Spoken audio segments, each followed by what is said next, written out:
I swear this time I'll last. I'll swear this time I'll last. I have not been feeling great for the past few days. In fact, I've been feeling quite like garbage.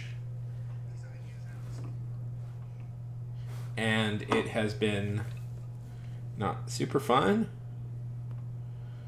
Mostly I've been falling asleep. Just a lot. Nice! Nice, Roaring, nice! How's it going? I don't know what it was. I don't know what it was, Roaring. I really don't. It's just for some reason the past 2 days I've been super tired. I am trying to cut down on sugar. That might have been it.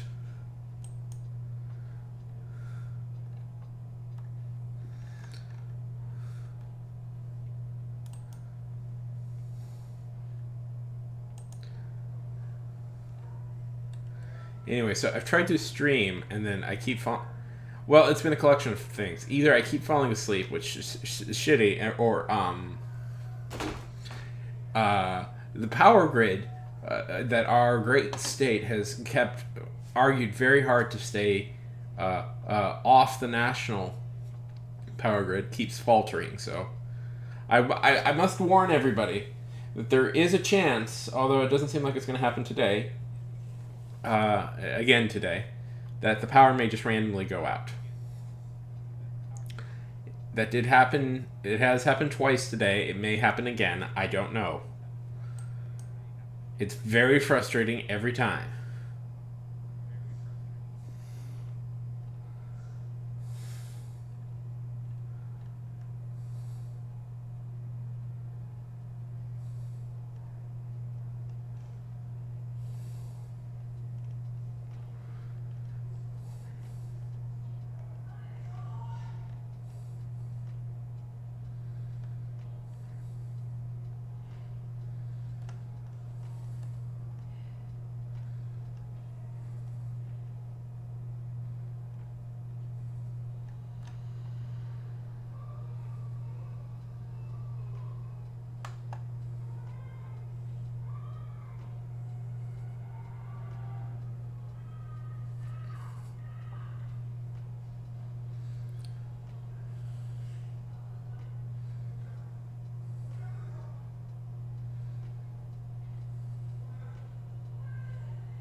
Um, my mom is watching TV downstairs. I probably should just close the door, but it makes the room significantly hotter if I don't close the door, and I don't want to do that. So we're just gonna live with that as a concept.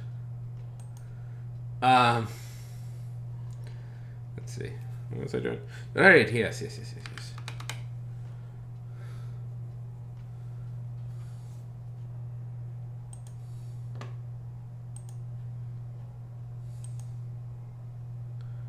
Walking down the street. Oh. Walking down the street. Oh.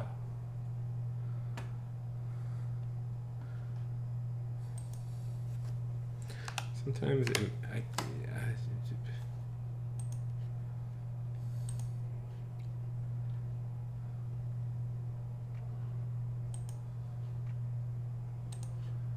do.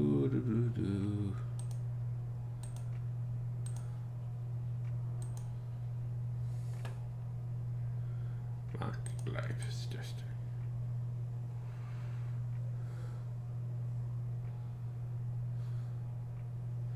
Oh, this is gonna take me hours. Okay. No. We are pushing through because this is the last one I need to do. Well, I maybe want to do a few more, but this will be the last one I officially need to do.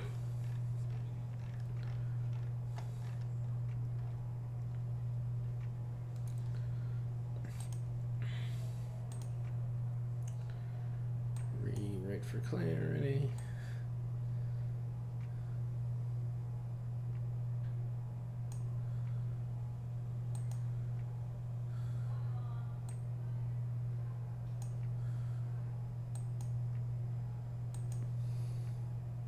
My birthday was good. It was kind of low key. We were gonna do something big, and then it rained, and it was both simultaneously very hot and also it was raining, and we were like, eh.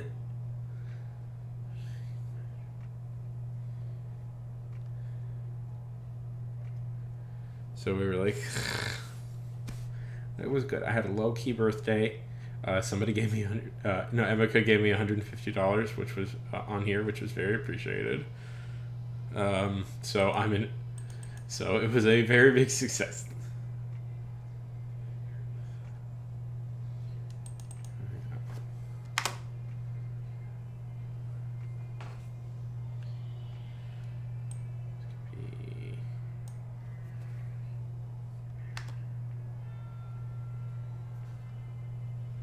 Yeah, it was very nice.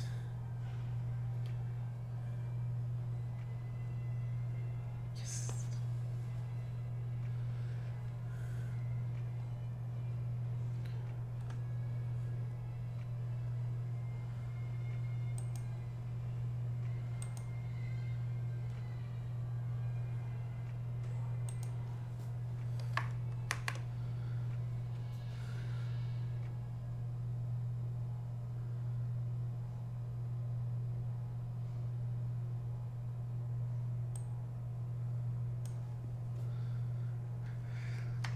Listen, making money is good, especially from this little venture, which is, is my single most successful thing that I've ever done, uh, but has also not been a huge moneymaker.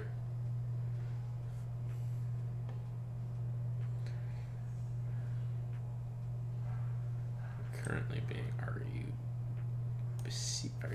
Ha! I'm smart. It got rid of the passive and the complicated. This does turn writing a little bit into a video game for me. It's all about trying to work out the puzzle of trying to get this down to a digestible length.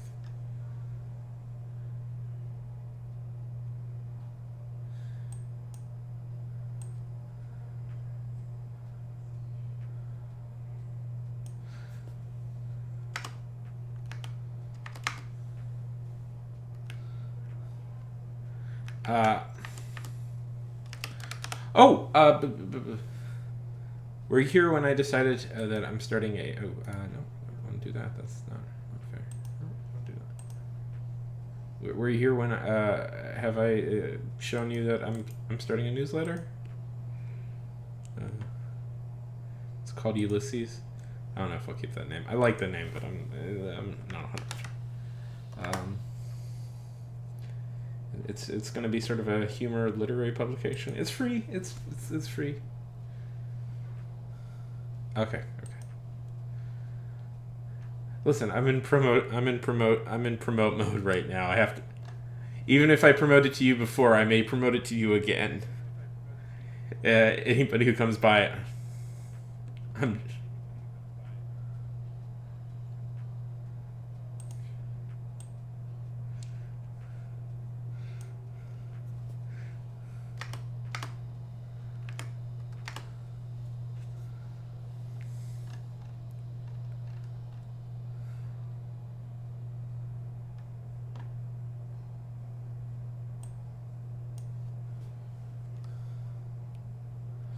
Nice.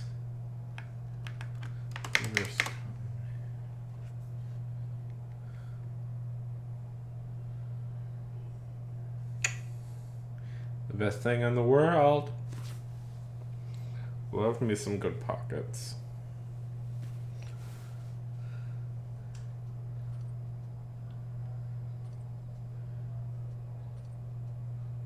Me to this location. Order. Here. That's cool.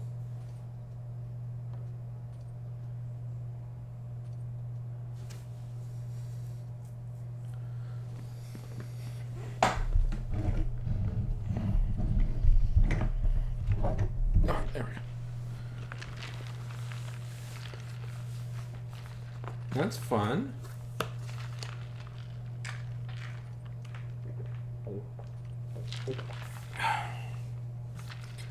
Sewing is a good, useful hobby. There's one point where I can sort of, how to sew.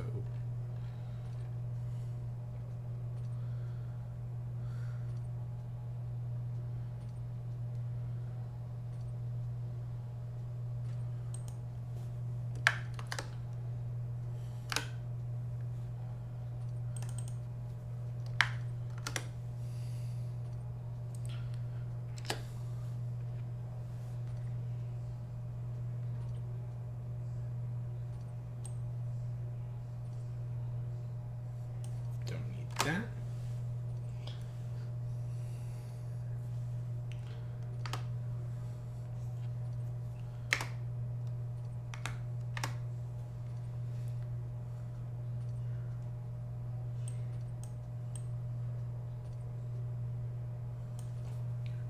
Rid of that.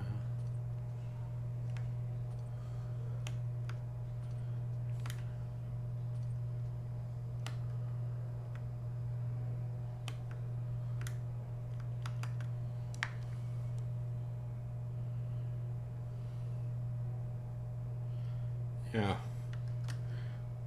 Oh, I have no. As a plus size individual, I have no experience. Oh, those are always fun days when you're plus sized and you decide, hey, maybe I'll get some new clothes. And you go into any clothing store and you're like, nope, I remember now. Can't get much of anything.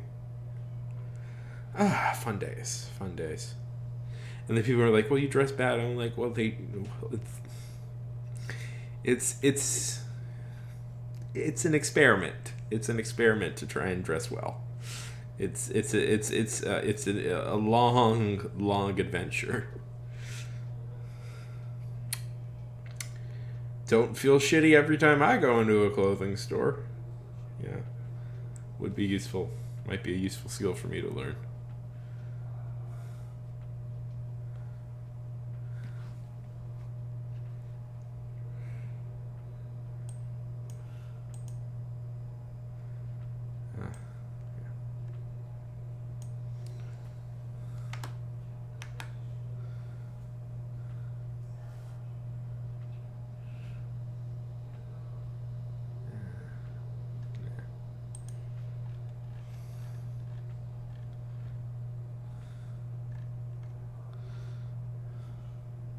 Yeah, I know. Online is good. No, yeah, online is good, but it's, you know, I generally prefer being able to try on. Probably being too complicated.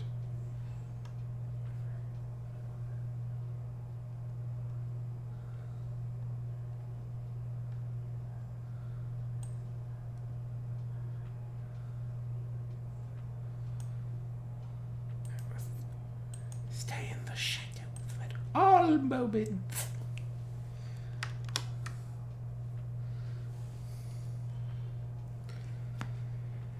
It is. That's always been my experience. And then, oh my god, do like the store clerks like roll their eyes when you ask like, do you have this in any larger size? Like, oh, the amount of work I do. Are you exclusively in a mall in Texas getting like model thin people in here? Really? Come on with that bullshit. Come on with that bullshit eye roll. Is that is that your experience? And people are like, people wonder like why Macy's is like all these like department stores are struggling. It's because it's like nobody can, because you don't make shit for people. You know your customer base. You don't make shit for your customer base, and you're like, and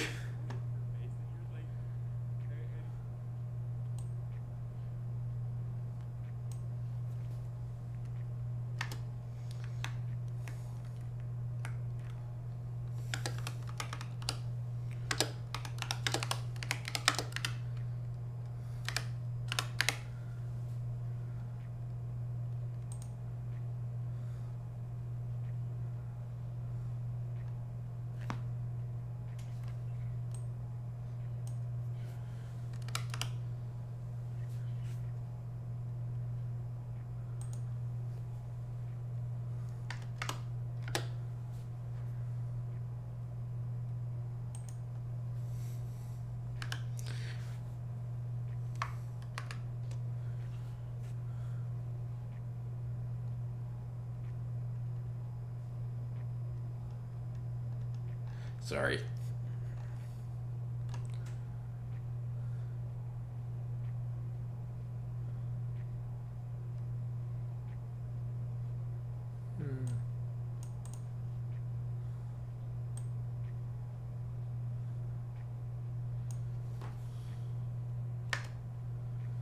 Yes. Okay. The most useful like feature of I think of this editor is that it's like it points out where all the sentences are just too freaking long.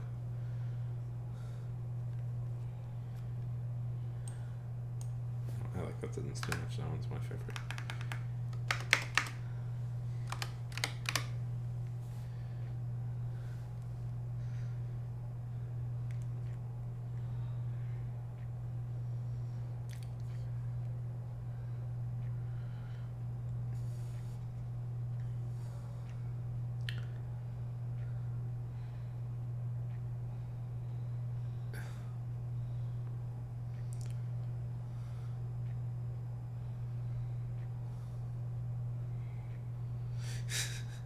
Yeah, exactly.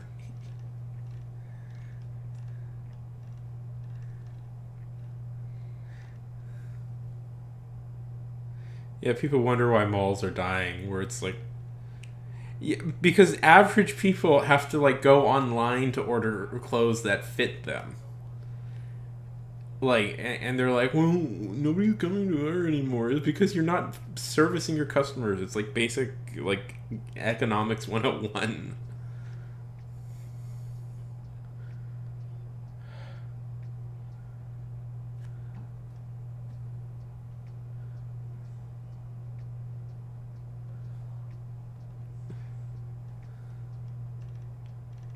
Yeah, I bet that store didn't survive.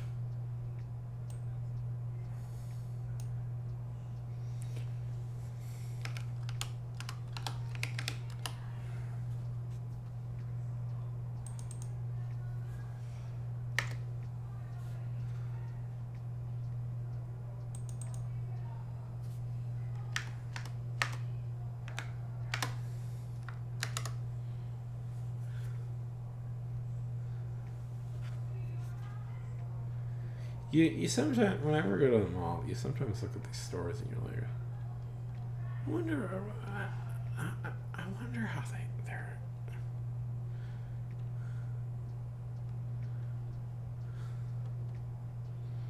Yeah,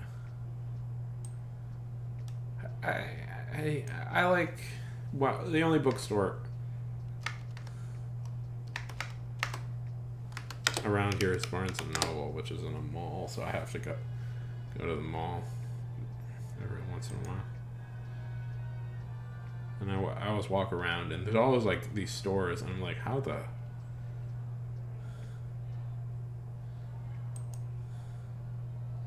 And you're almost like, what? How the hell is? Yeah, that's what we got to do. We're all we're all trying to become self-sufficient in some way.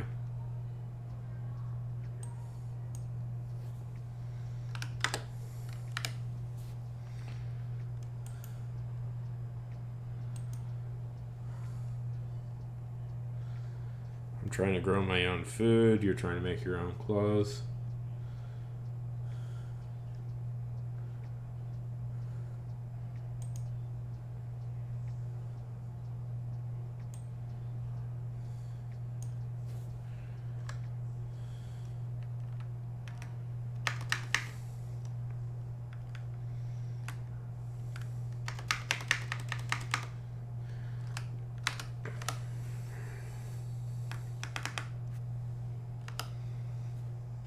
Elon Musk is trying to escape the Earth. All things.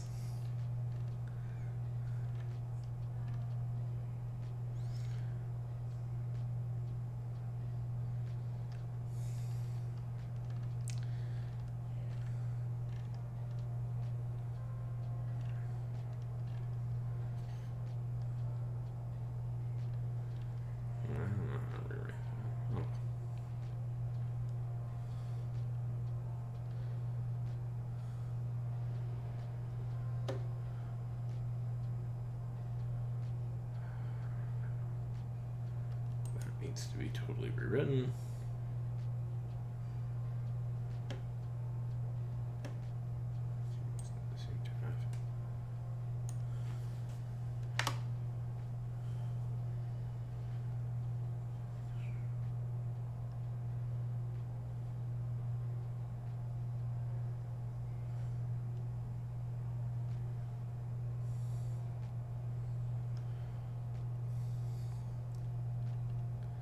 One thing I've learned with this editing stuff is you can kind of get rid of seams. The word seam seems to be a good one. It seems to be word seams is a filter word that you don't usually need. Drux, hello, Drux.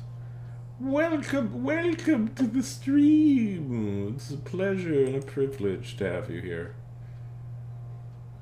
Drux.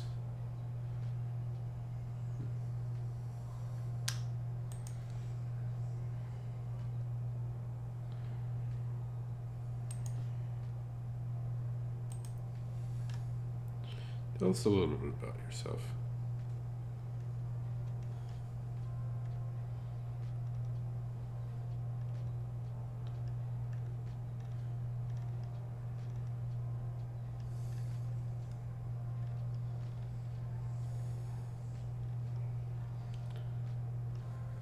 Are you a writer?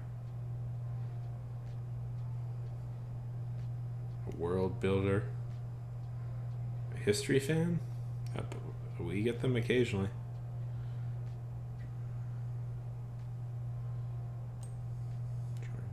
It's parsing.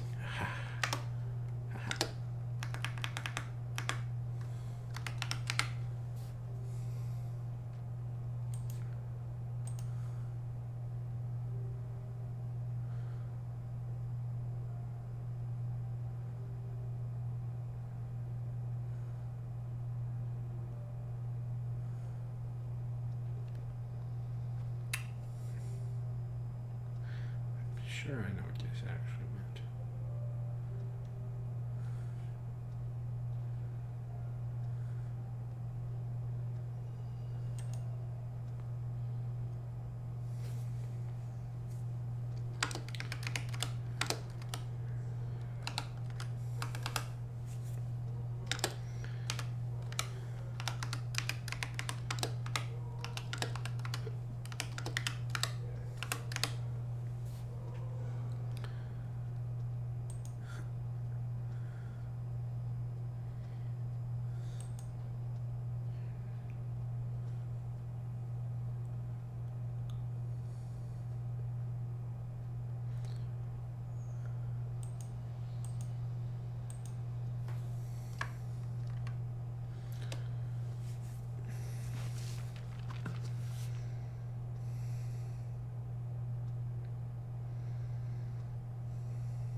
Cruise.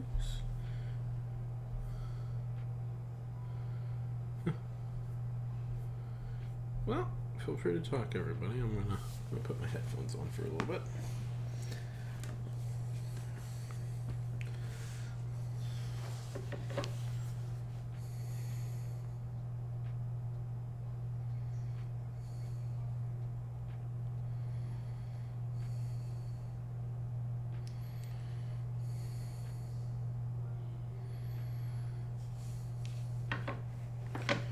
Do.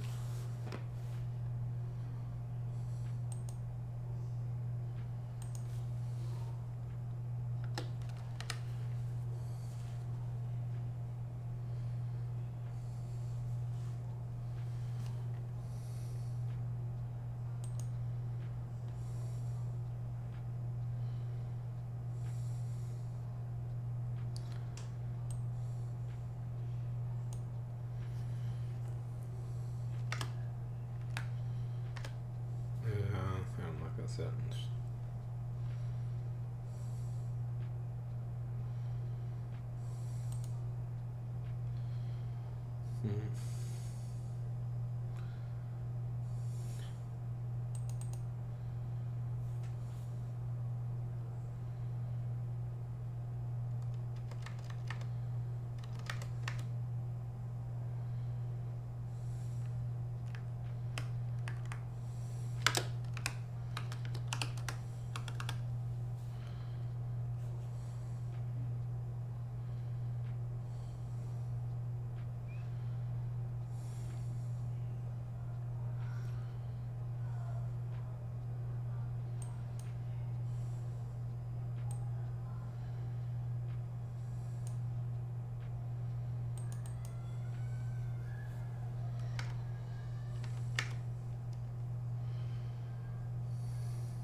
Go to sleep.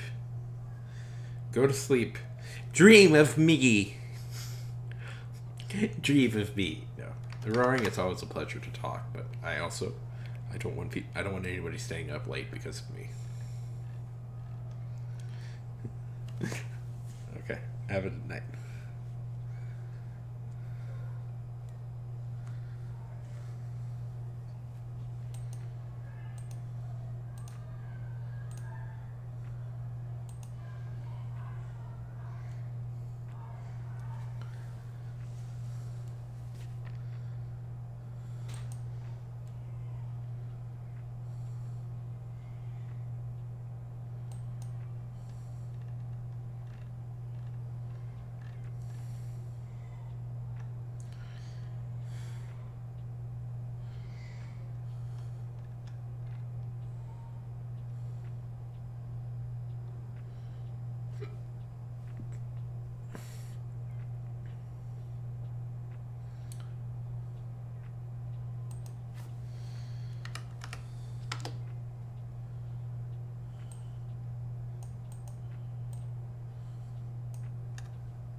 There's something so inherently satisfying about fixing a sentence.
Happy Affiliate Day. I have no idea why Twitch has started this thing. Is this like a thing where they're like trying to keep, because like people affiliates are starting to openly go like, well, maybe we'll move to YouTube. Yeah, no, it's happened for a few days. I don't know why. I've been an affiliate for 3 years. I've been affiliated for about 3 years. I don't know why suddenly my anniversary is such a big deal. It's so funny. Anyways, Flog, how the heck is it going?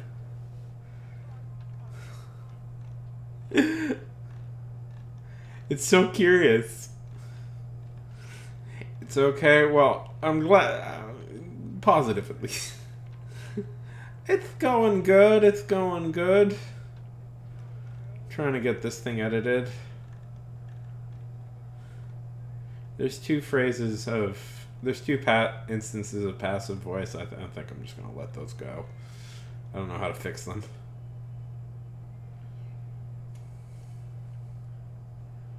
I had been drawn into. Oh, fuck it.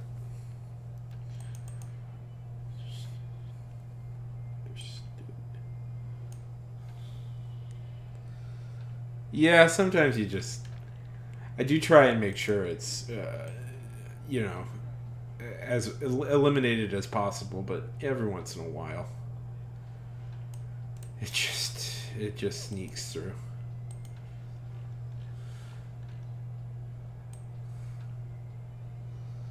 Yeah. 2 adverbs and 2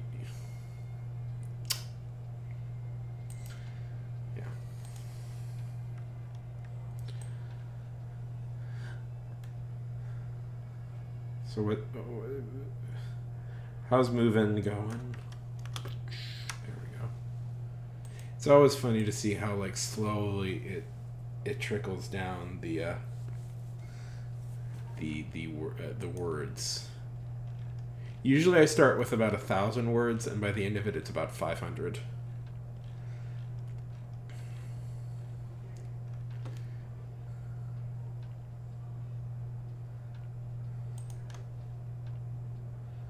Ugh, I have to do it now. No problem. No problemo. Go take your shower.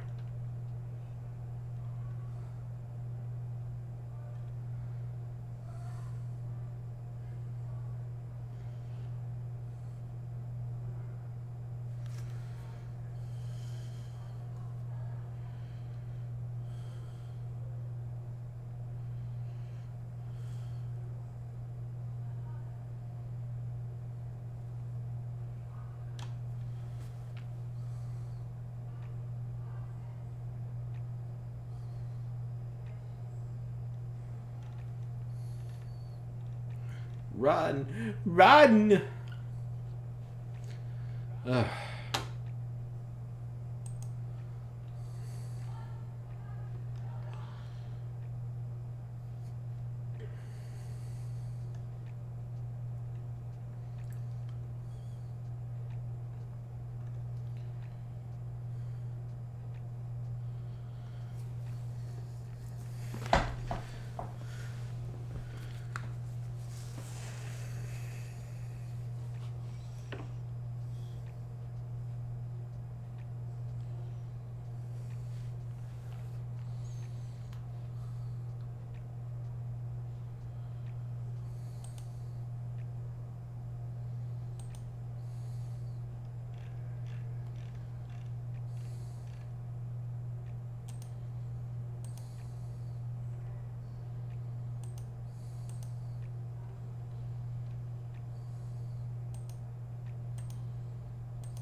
Oh.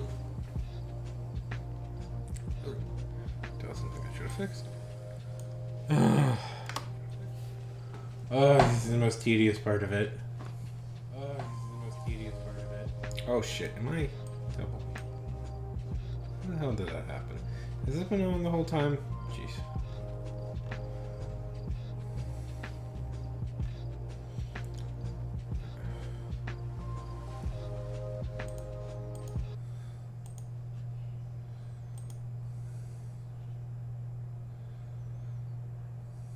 Let's get it done. Let's get it done.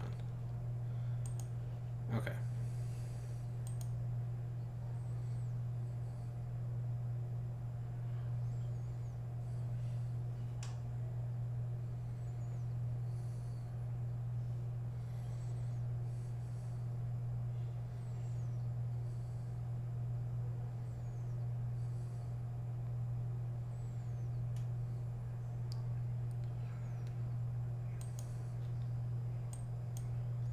Nor have any. That's awkward. Didn't. Okay, that sounds better. Read and didn't have friends.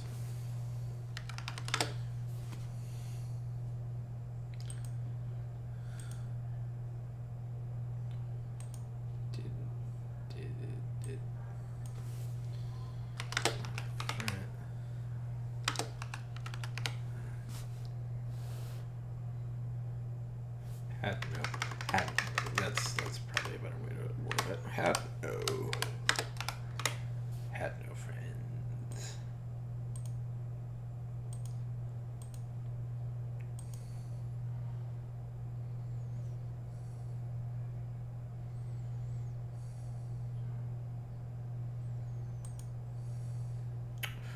Ooh.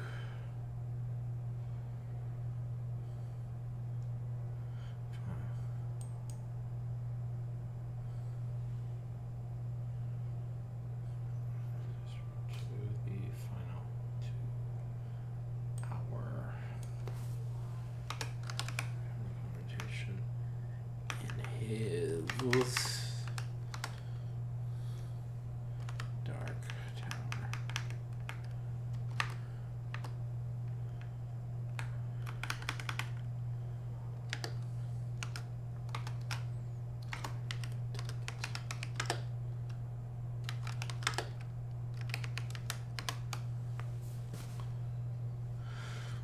I was confident and ready.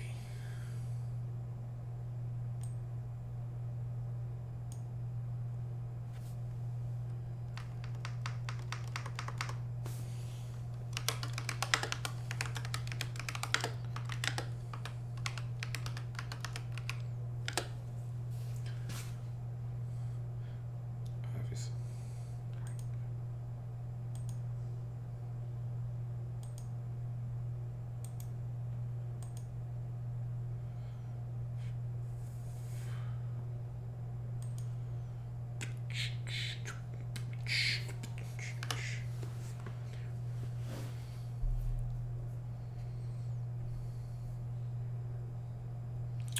Da da da da da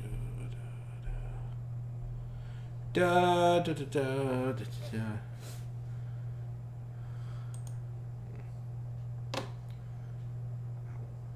That's what I meant.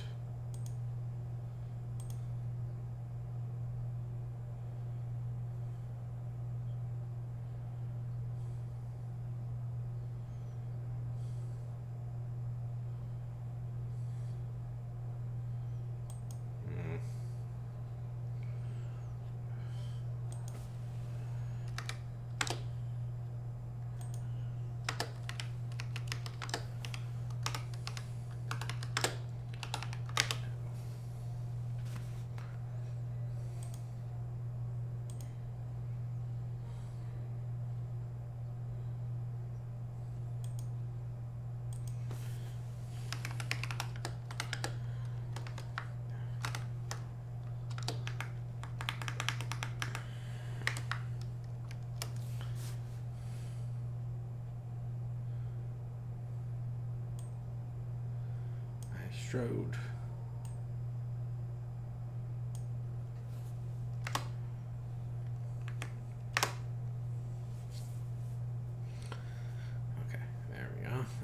minimize that. I think that makes it all clear.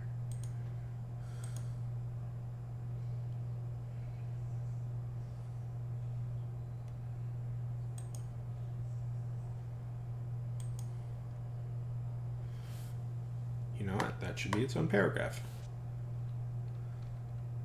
That's kind of the...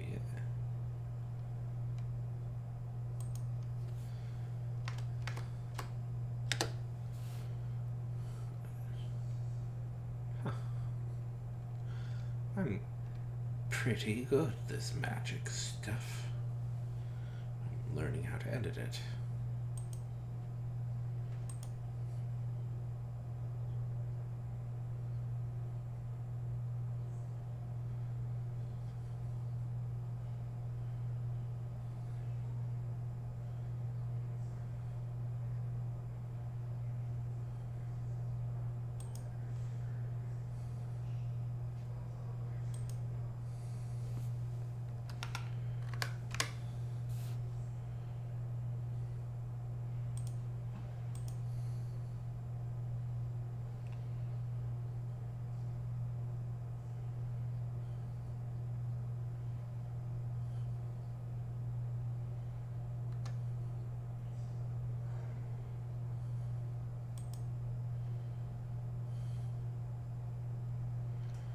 Oh boy, that's probably going to need to be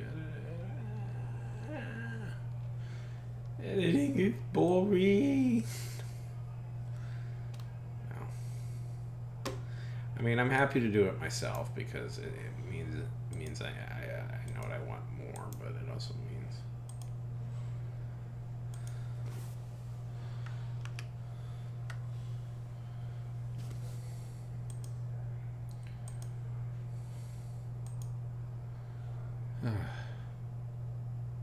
Let's goof around for a few minutes, huh?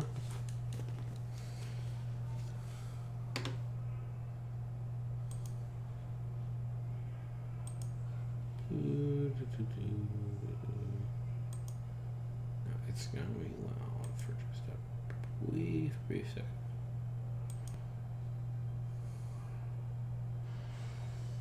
Oh, there it is.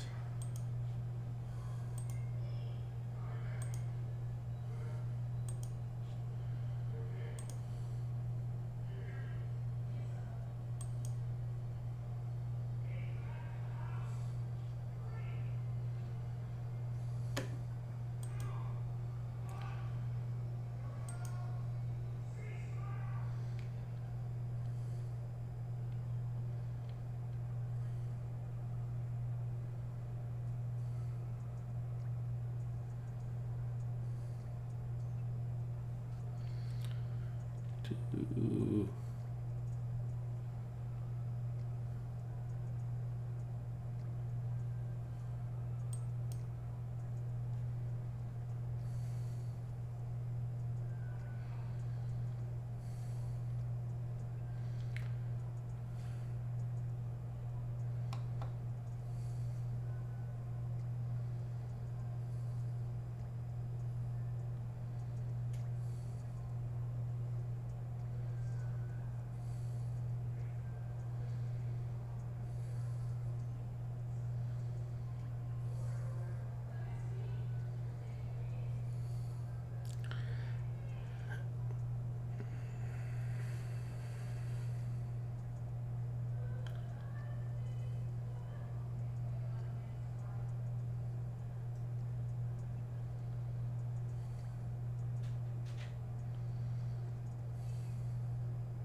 So, sorry.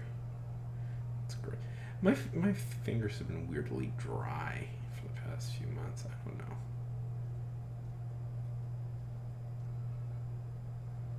Oh, did they make a...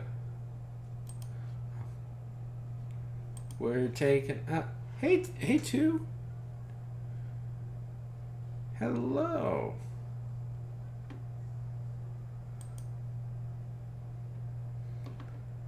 How is it going?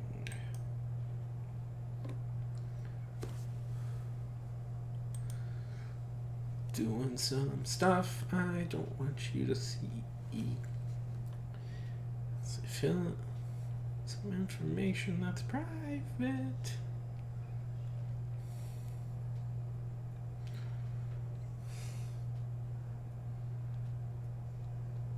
Oh, no, I'm editing stuff. I'm just taking a little break. Oh, I'm working on my newsletter. Where it's gonna release. We're gonna start releasing stuff at the end of the month. I'd really love it if you gave it a follow. It's free. It's a humor literary magazine. Type thing. A lot of stories and stuff and jokes, articles that I wrote. It's fun.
So tell me, what are you working on?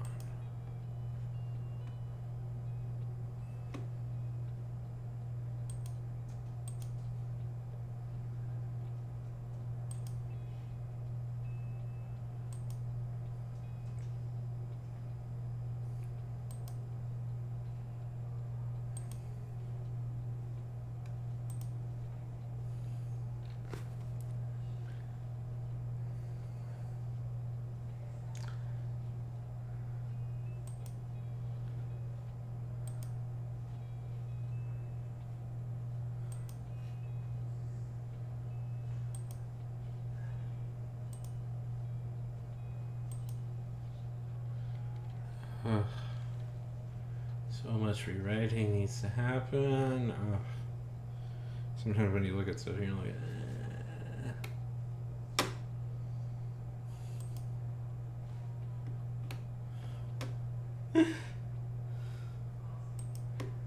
okay.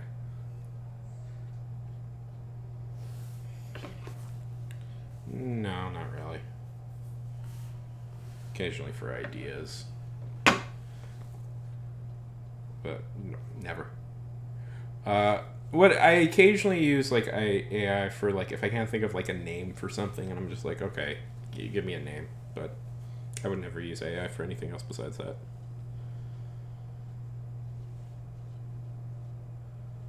Yeah.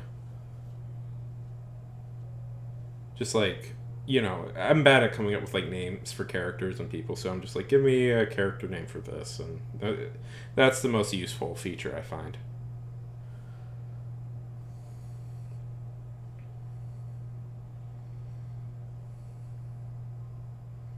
Just trying to, just trying to think of ideas. Theoretically, I should be editing it, but I spent like, good evening, the terrible novelist. I've spent already like an hour editing this. I spent all last night editing this. I'll probably have to spend all tomorrow editing this. It's, you know, you get a little tired editing the same thing over and over again.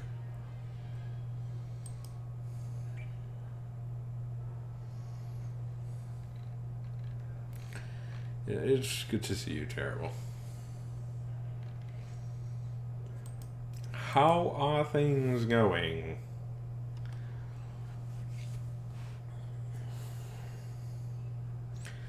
Sorry, let me introduce you properly. The great and terrible novelist. I don't know, just parody ideas.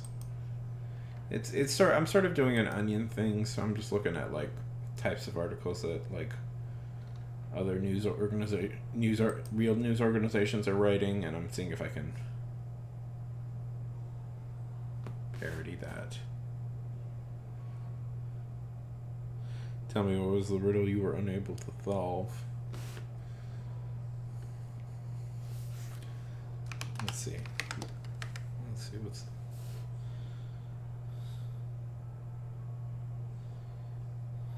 What was the riddle?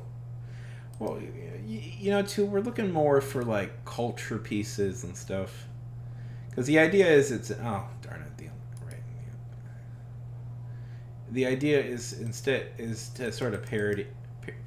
You know, the Onion parodies like newspapers, and this is more intended to parody sort of like magazines and stuff. Let's see, like longer magazine pieces. Harper's.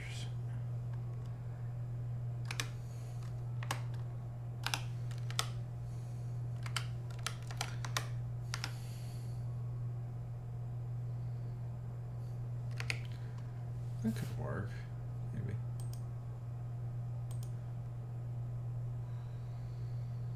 I have cities but no houses. I have mountains but no trees. I have waters but no fish. What am I? Oh, geez. I have cities but no mountains. I have cities but no houses. Are you a map?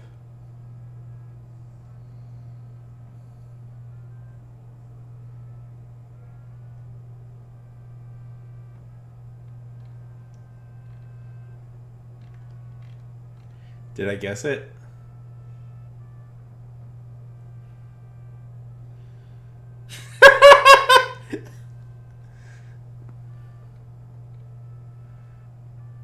Really? Awesome.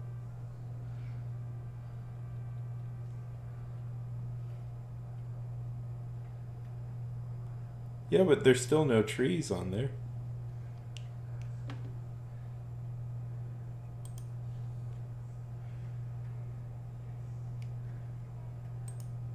You could say I have tree. You could you could add I have forests but no trees.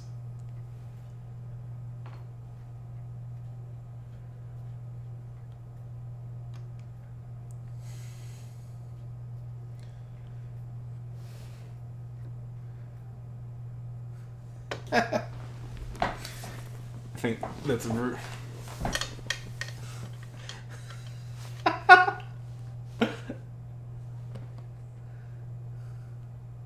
Well, don't I feel smart?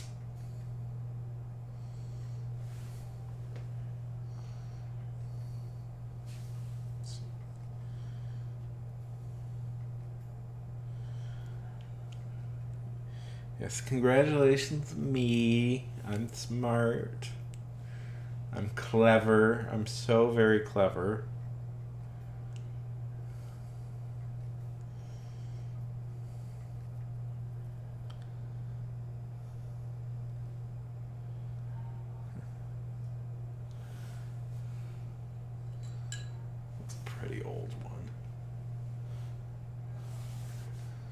You know what's a stupid one? The Sphinx, the riddle, the Sphinx of the riddle, the Sphinx riddle. Have you ever heard of this one? What has four legs in the morning, two legs in the afternoon, and three in the evening? Man. Well, no, that's not true.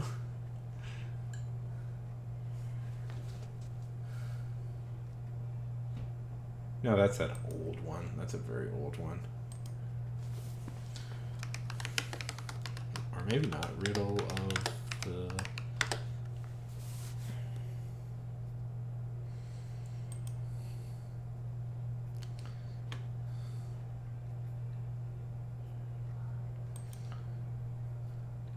I mean, it makes a little bit more sense if you realize that it's probably talking about Ra, I believe. No, it means cane too. It's you walk with a cane when you're older. They're probably talking about Ra, the Egyptians, if that's where it comes from. Because Ra, if you I'm not super expert on Egyptian mythology, partly because it's really complicated. There's a lot of like overworld stuff, underworld and overworld stuff, and it's yeah. It's really there's a lot of like contradictory ideas, but anyways, Ra lives lives a full like age it every day. Ra is reborn and ages till he dies, and that's the life of Ra. Like, yeah. Sure. That's a depressing statistic. Ra. Amen Ra. And I drink very rarely. I may have once or twice shown up on this stream just a little drunk, but it's very rare for me to actually drink.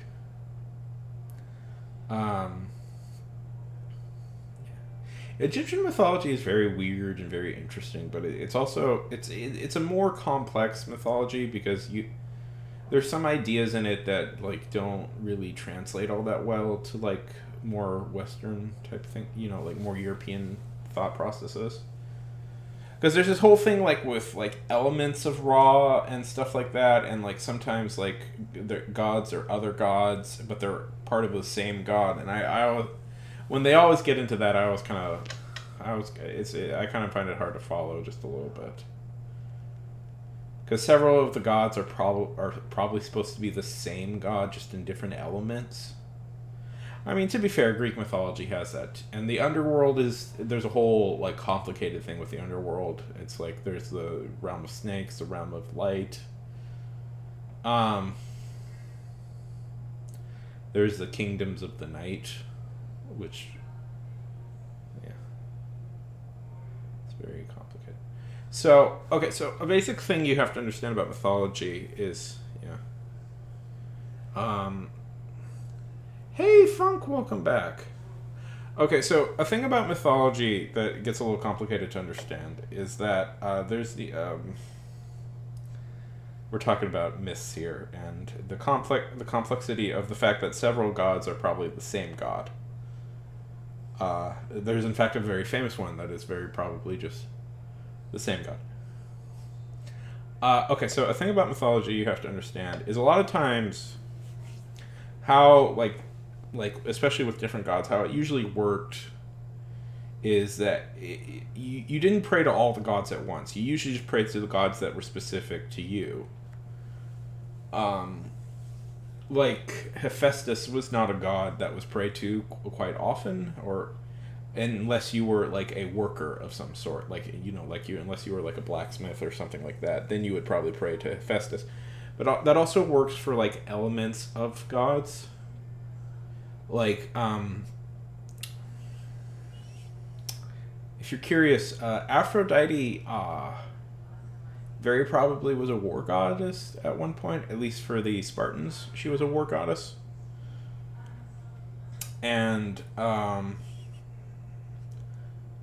that kind of got split off into love, and then later on, like Aphrodite split into two characters. It's like Madonna Aphrodite and regular Aphrodite. So one represented chaste, like, you know, like love, and the other was evil horniness, which I don't necessarily consider not to be evil, but it's the thought process of the time. And those got split into two. And if you look at the history, there is a very famous god that we all know, Hades, who is very probably also that. See, because in my notion, Greece, which is Greece before Greece, Hades doesn't exist, and the god that the god of the underworld is in fact Poseidon. And his more relevant thing was god of earthquakes, because if you've been to that area, you know that earthquakes are very common. And the god of and so he was also the god of the underworld. And it seems what happened was that Hades was kind of the element of Poseidon that was particularly related to the god of the underworld. And slowly over time, Hades becomes his own character to the point he's separate. That's why they think there isn't that, you know, myths about him are comparatively modern, are more modern compared to the other ones. Anyways, and Egypt has that a lot. Like a ton. There's a ton of gods that are like that, and it gets very confusing very quickly because they're all over the place. Okay, that's my spiel. Funk, good to see you again.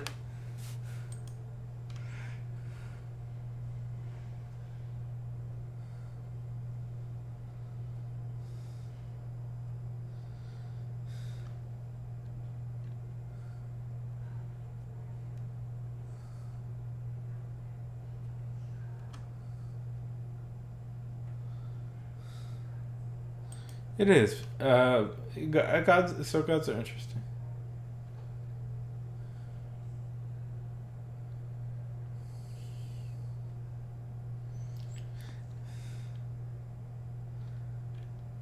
Yeah. But like a lot of what we have of modern gods are probably like aspect gods of some sort. In a lot of ways. Another. Right?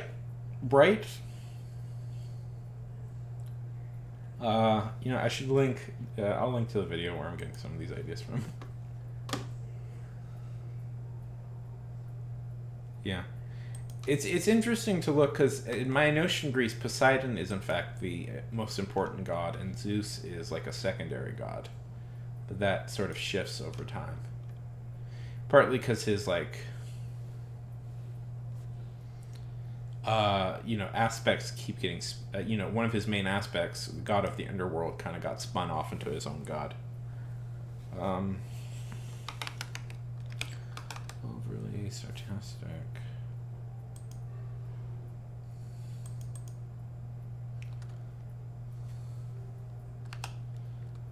I'm not going to play it, but I will link it because I like these people generally. And it's 20 freaking minutes long. Exactly, isn't it interesting?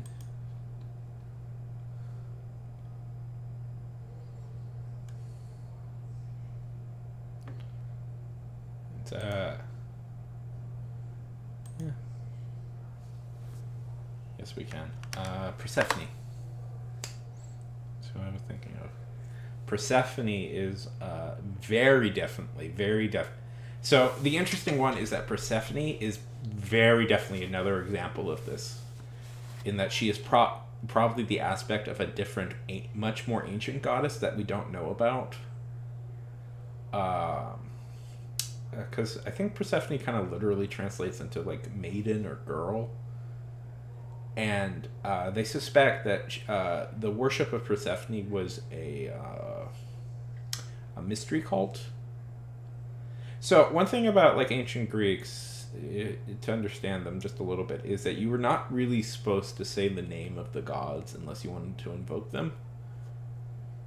So a mystery cult, and so cult, they would often like give them nicknames of sorts. And Persephone is suspected to be a name from a mystery cult. Now, a mystery cult is exactly what it sounds like. It's a cult that kept its stuff secret, like its practices and its worships secret, and they were called mystery cults for that reason. They're called mystery cults. They weren't called that. That's just a term that we came up with. And we suspect that Persephone, which I think just translates into girl or like maiden or something, is definitely some sort of much, much older goddess. Because they would and probably a pretty scary one, because they were terrified of invoking her, so they would always just call her the girl.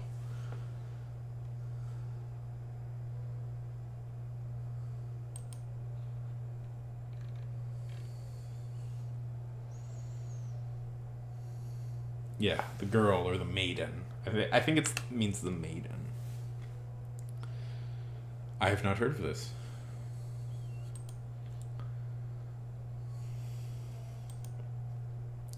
Freemasons of a girl. I don't remember what the exact Freemasons of the. That's a cool name.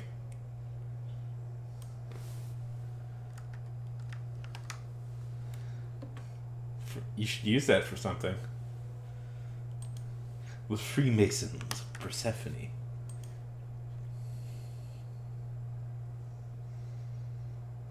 Yeah. Hey, my grandfather was a Freemason. Yeah. Yeah, they're a mystery cult. I think they don't really write things down, even though we know pretty much what they do. Yes, happy affiliate anniversary. I don't know why, but I'm happy. I've. Yes, it was. Yes, it was. On the 21st. Yeah. Yeah. Well, the thing is, Terrible. I have been an affiliate for about 3 years, and I have no idea. Yeah, they pretty much just are. I am 31 years old. Yeah. Yeah. After 3 years. After 3 years of being an affiliate and streaming practically every day. Well, this is it's been a full year of 30s. I'm approaching my mid-30s, which I just love. I love. Yeah. I love you! Don't go over to YouTube or Kick. Where, yes, you'll have to... Oh. My goodness, Coffee, thank you so much. Holy heck, that is so appreciated.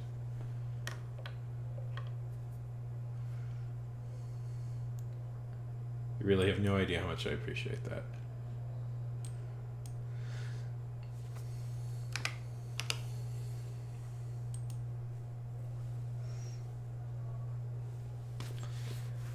Coffee has entered favorite status. I'm just saying.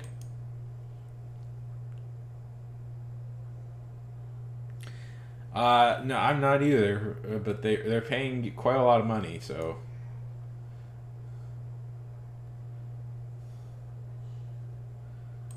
Not enough. I don't know. Not enough money to sell my soul.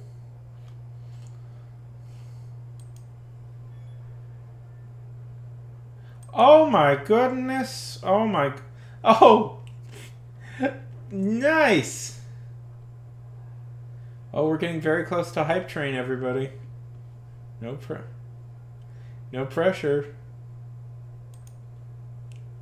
Really, no pressure. Thank you so much, Terrible. And I'm glad Emmy got. I'm glad Emmy got one. That's nice. Because Emmy bought so many subscriptions for everybody else. I'm glad she got one. Thank you.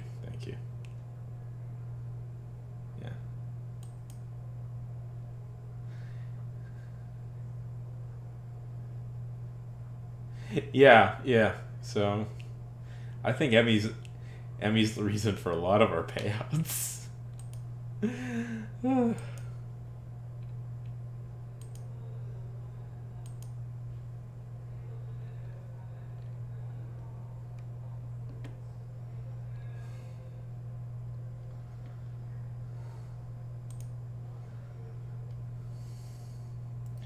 Anyways.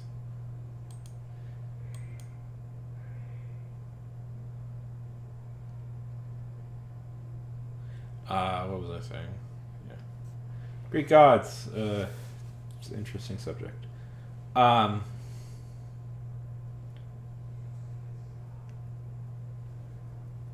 yeah.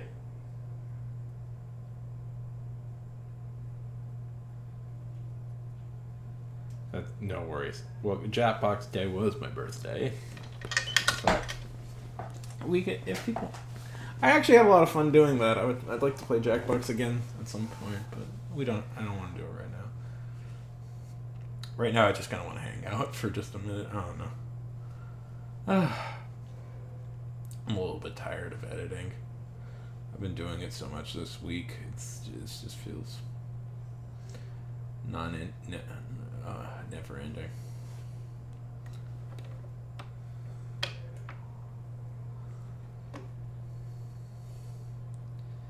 Yeah. I mean, it's good. It's part of the job, and I don't want to, and I can't afford to pay people. So I have to, if I can't afford to pay people to do it, then I have to do it. So.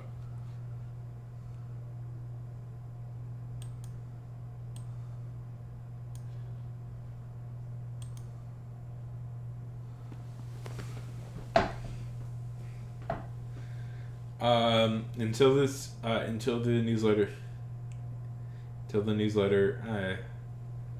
the newsletter thing becomes profitable in some way, I'm not gonna make people. Maybe. Well, that's something. I don't want to add to anybody's work. I don't like, I have this nervousness around asking people for things like that. I don't want to, I don't want to add to anybody's stuff. It's just a desire.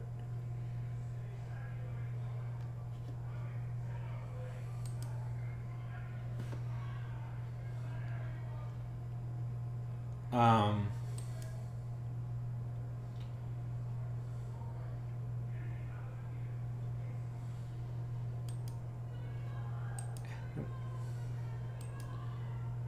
uh, I mean, it's mostly I know what I want more than anybody, but uh,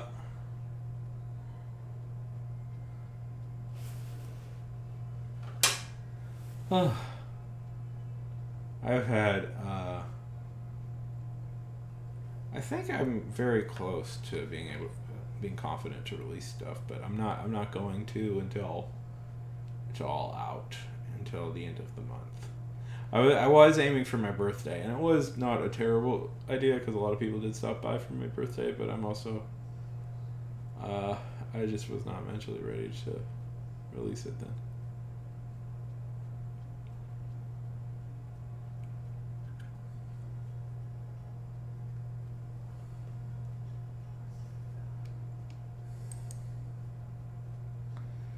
Yeah.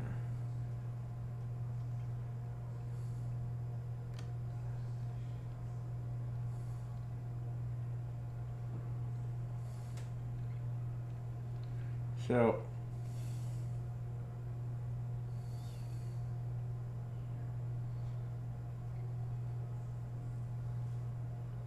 So the Flash is just doing fantastic, isn't it? It was the best superhero movie or whatever the hype was on that. A lot of people haven't. A lot of people haven't, Funk.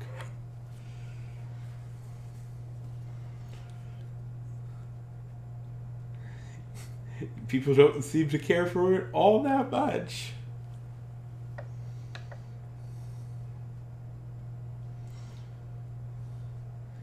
Banking on the universal likable appeal of Ezra Miller turned out to be sort of a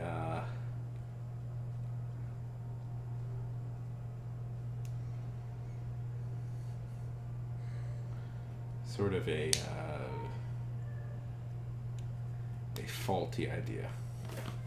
Somehow that didn't work out. Somehow the universal likability of Ezra Miller didn't happen. Didn't bring people out for the count. What are you talking about? Ezra Miller did so many likable things in the lead up.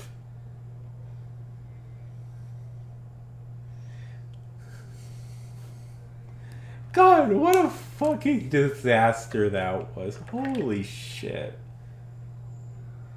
Ezra, it's just like, people are like, it's like,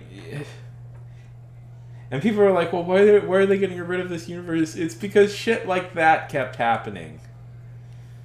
Shit like Ezra Miller, like, going on a swath of crime happened for like a month straight. And people were like, huh.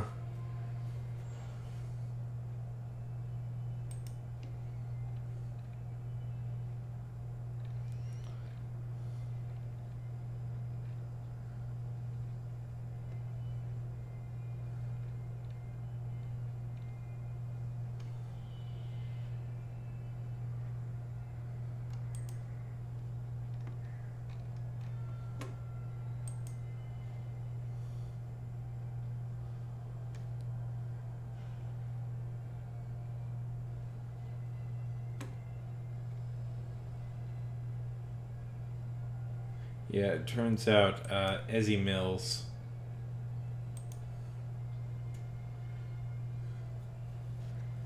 I'm excited to see Oppenheimer. I'm up for that. Listen, Christopher Nolan said he blew up an actual atomic bomb for that movie. I'm curious what that means. He said he filmed a real explode. I'm curious what he means by that. Ezzy Mills. Yeah. I'm curious what Christopher Nolan meant when he said, yeah, I blew up a... Yeah, we filmed an actual explosion. Listen.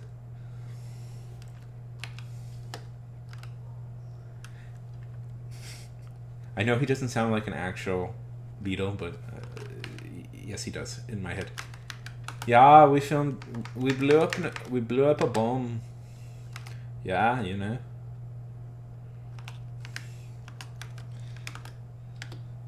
I'm gonna say it. I don't care. The Barbie movie looks really good.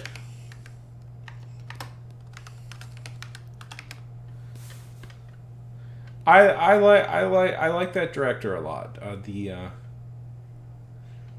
What's her name?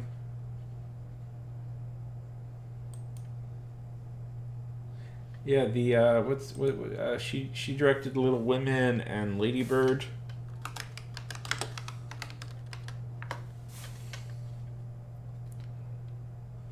Greta Gerwig.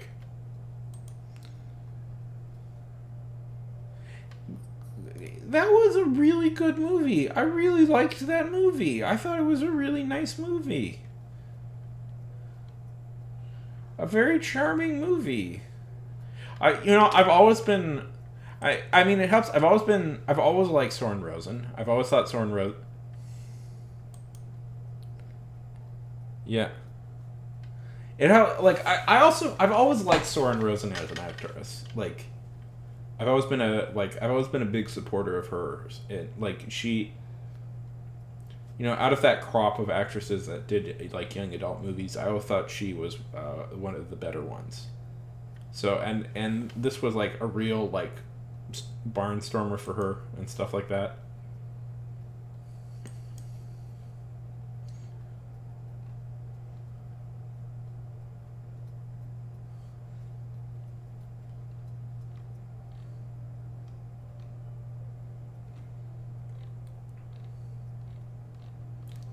What's she doing now? Also, Brooklyn was a good movie. Yeah, no, I like. That was a really charming movie I found.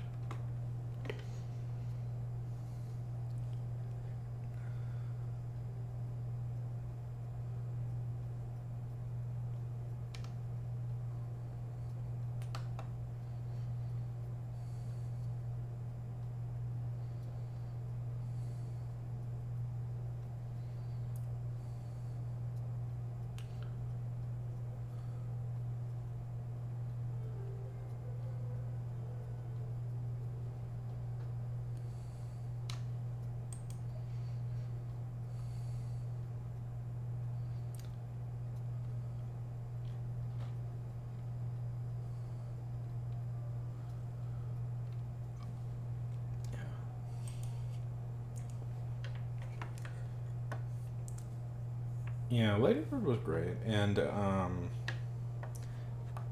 who would have thought?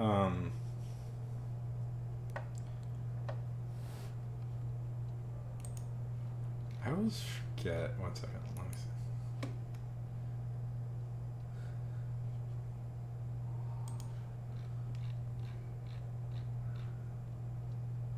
Let's see.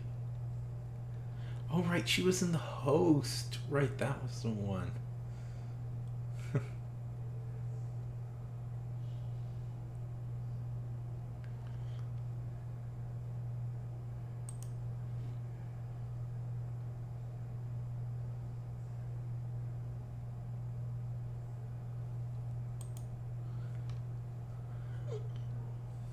Do you know the other girl, Beanie Fiddlestein? She's Do you know?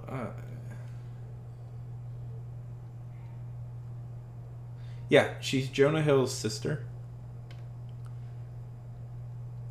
I didn't know that for the longest time. That was so shocking to me that she's another example of a nepo baby. Yeah, yeah, that's Jonah Hill's sister.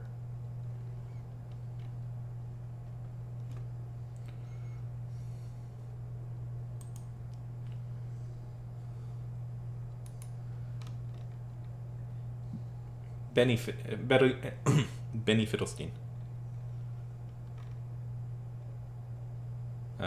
Jonah Hill, I believe, is Jonah Hill is his middle name.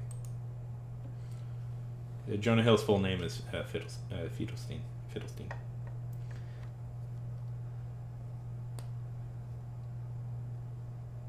Did you see Lady Bird, Funk?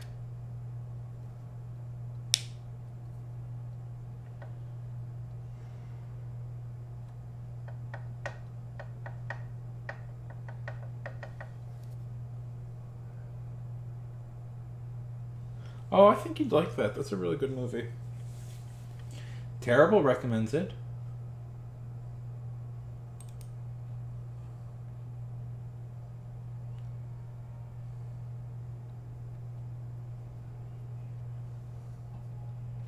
Yeah, it's a really nice movie.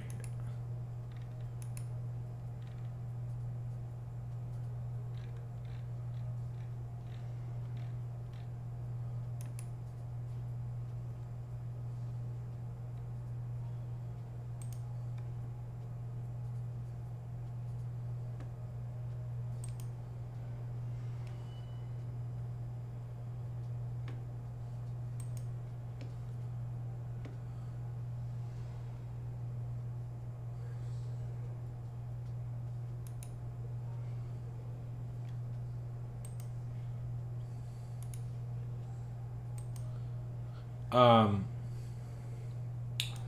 So tell me, everybody, tell me. What are we working on these days? Funk, how's your newsletter going? My newsletter obviously is a ringing success. I have released nothing from it, and I'm stuck at 29. Darn it! I just want one more follow. I just want one more person to follow me, and I'll be happy. Well, there's always lots to do.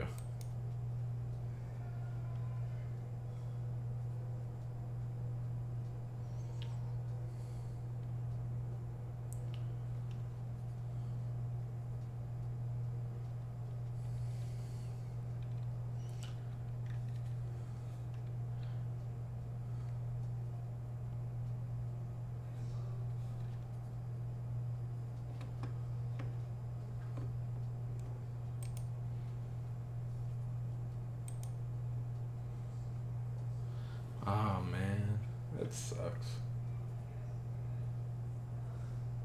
I hate packing.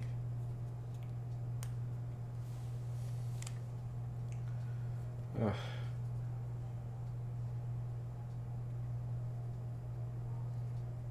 I believe Funk is moving to a new apartment. And you just moved to this place, right?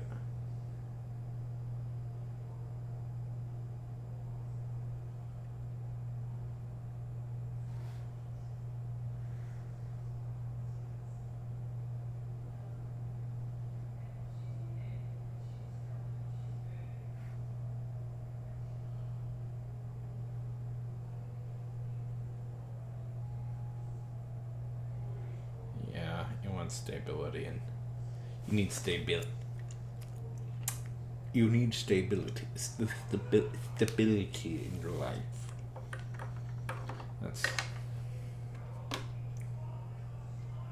That's so fun.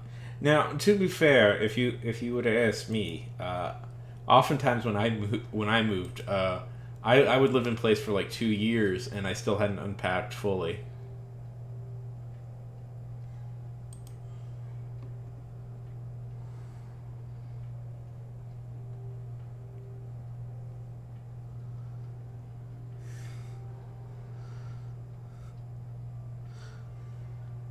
So, but yeah.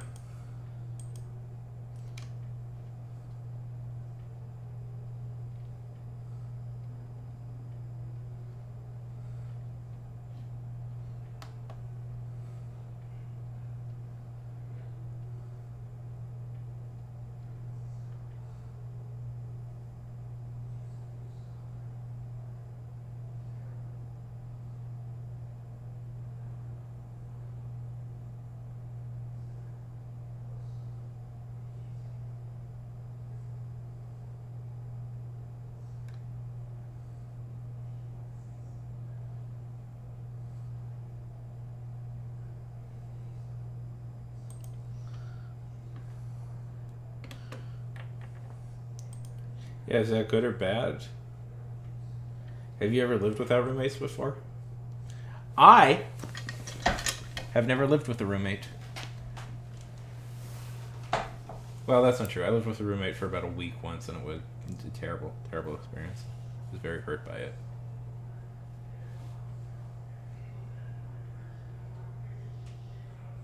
I thought we were getting along, and then, like, in college, and then he was just like, well, no, I don't want to live with you anymore. I'm like, what did I do?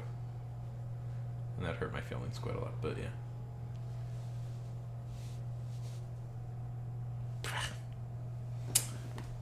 What the fuck?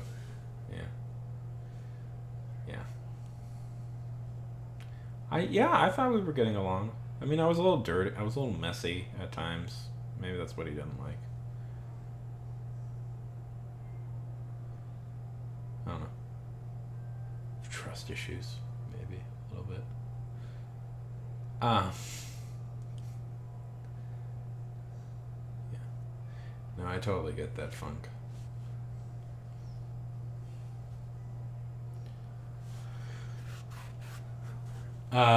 Why trust people, right? They just betray you in the end. Uh,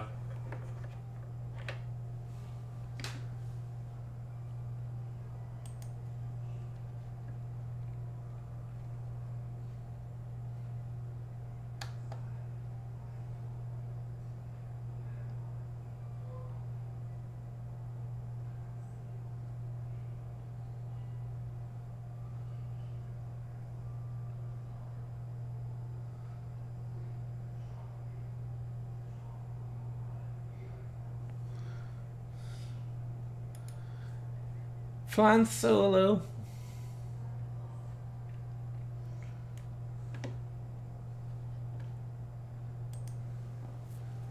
Any games? Anybody? Yeah. I mean, I live with my mom now, and I'm perfectly happy with that, so.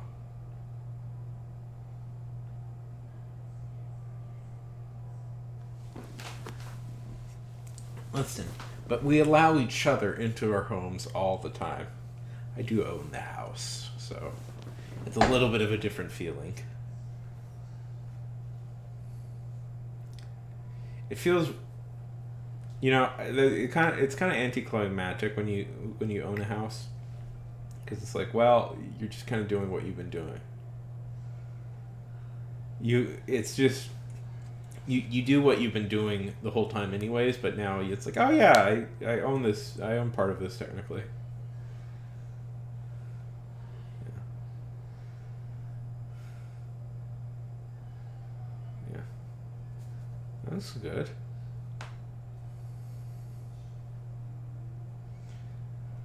Yeah, life just goes on.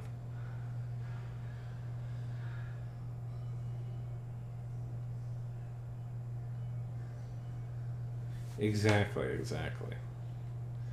I'm the baby.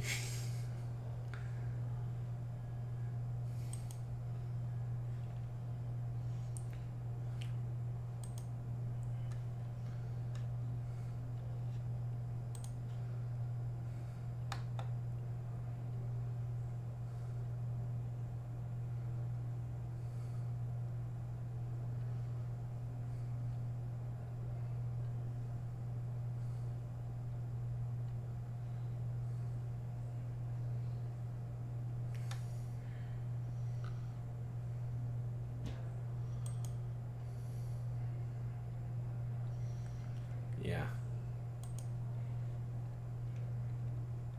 No, that's always a good feeling. Listen, the less times you have to pay for meals and anything else is a good time in my book.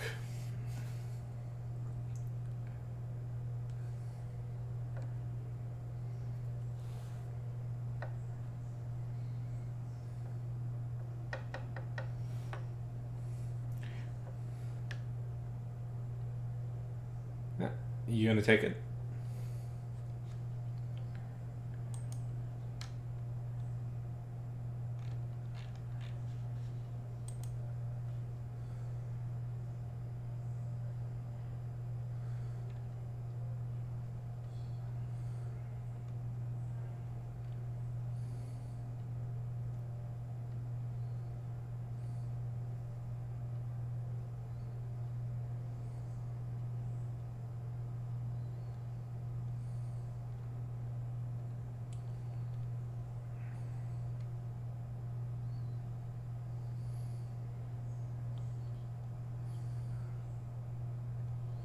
Yeah.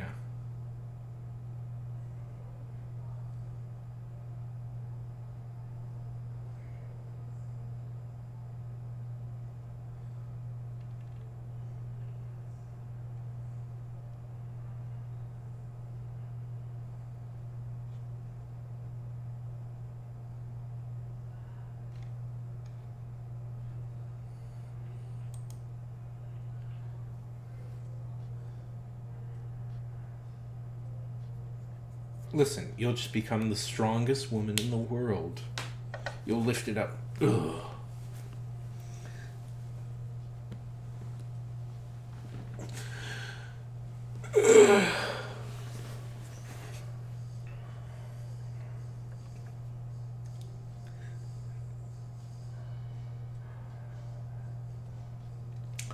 Stop reminding me, young whippersnapper. I love how we all talk of like how we're super old now just because we're out of our 20s. Like it's still new feeling for us, like to be out of our 20s and be like, oh, we're all so old now. Yeah. Yeah. I'm 31. I'm practically dead. Any day now, I'm just gonna wake up dead. I'll eat dead, sleep dead, wake up again, still dead. I'll live life as a dead person. Yeah. I'm now the oldest in my friend groups, usually. I'm friends with a 29-year-old Funk. Somebody is 29 years old.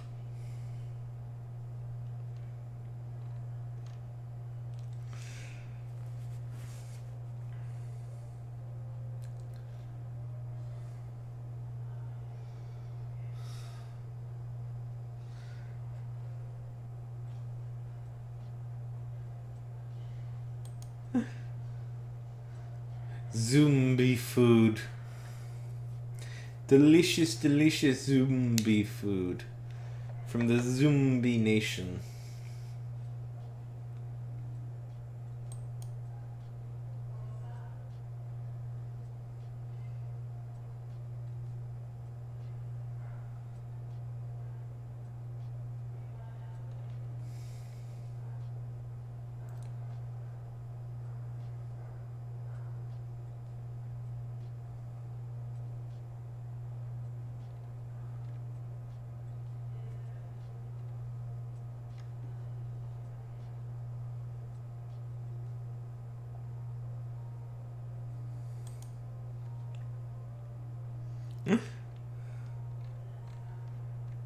So, Funk, you played any new games lately?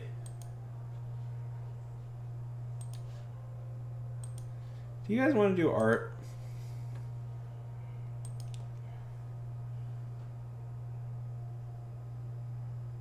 Yeah. Oh, I couldn't do that. No, that sounds bad and terrible. Yeah, you want to do art? But I'm clearly like not mentally up for doing any more writing anymore. Let's do some art. Let's do some art. That will follow you for the rest of your life as an artist. It is a very annoying and difficult to do hands. Hands are the famous one that everybody hates doing. 1 second.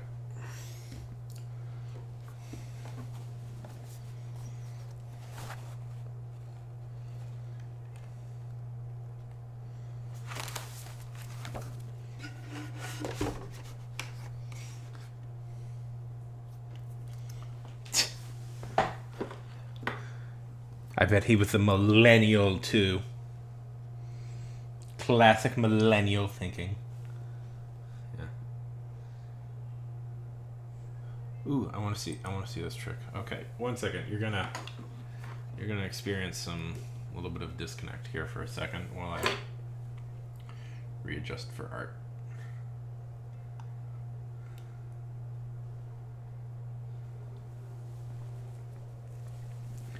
What's your trick? What's your trick?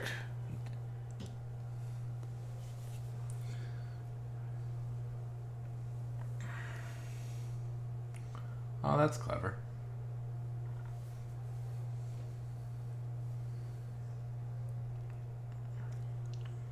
Oh, come on. I love it when sorry. I love it when the camera just like moves on its. See? Yes, no, do that, you sick son of a bee.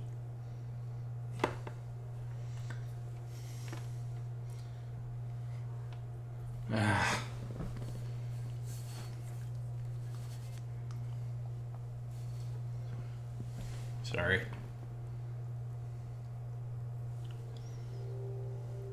Haha! Yeah, I'm very sorry about that.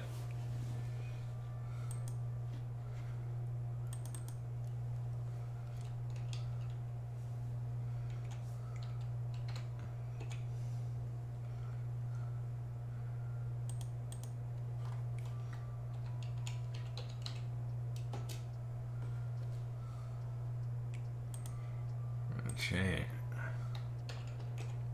Change categories. I'm up for, if anyone wants me to draw something for them, feel free to. 1 second. I'm going to sharpen some pencils up.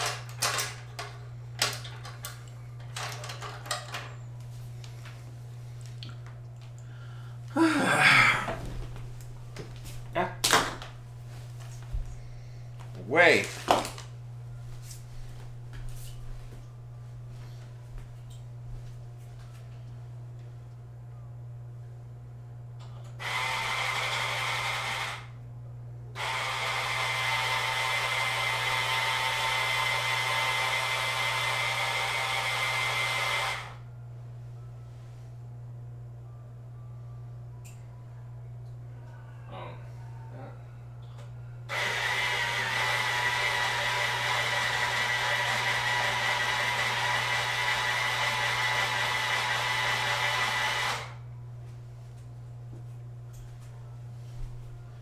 Draw Poseidon.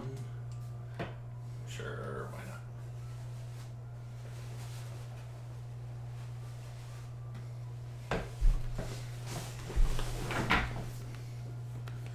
not? Okay. Let's see.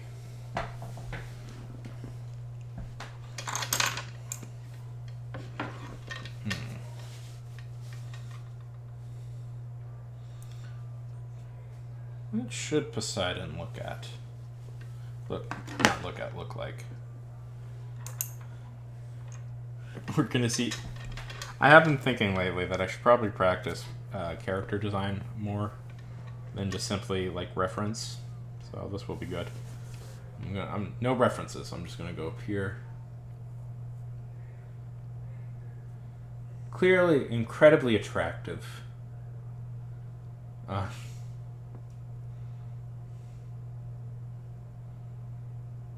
I mean, the cliche would be like,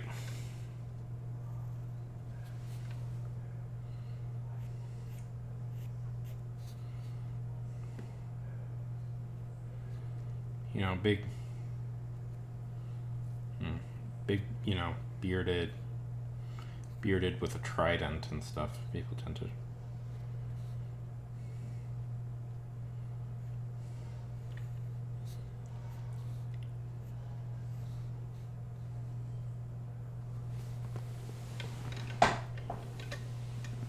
Yeah.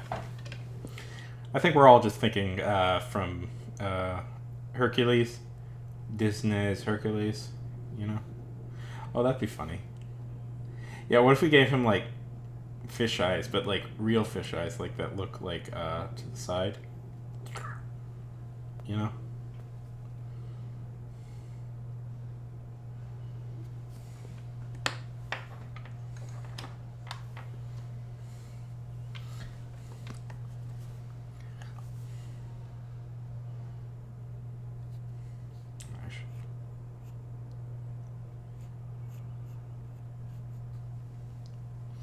Yeah.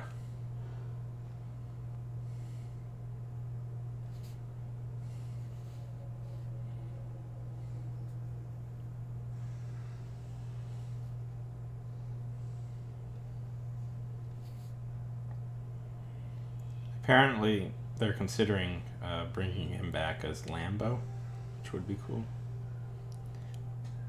And everybody in DC has a kid now, which is funny to me.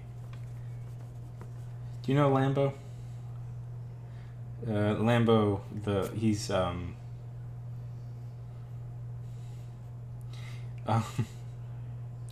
yeah, it's the target. I would say this. Yeah, Jason Momoa would be probably a good pick for him.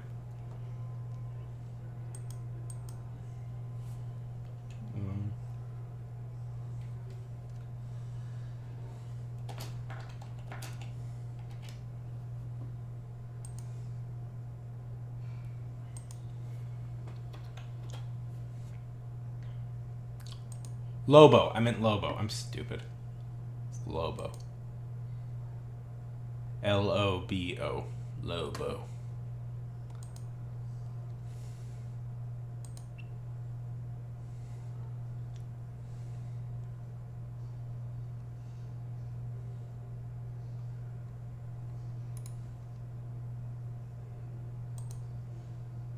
Yeah.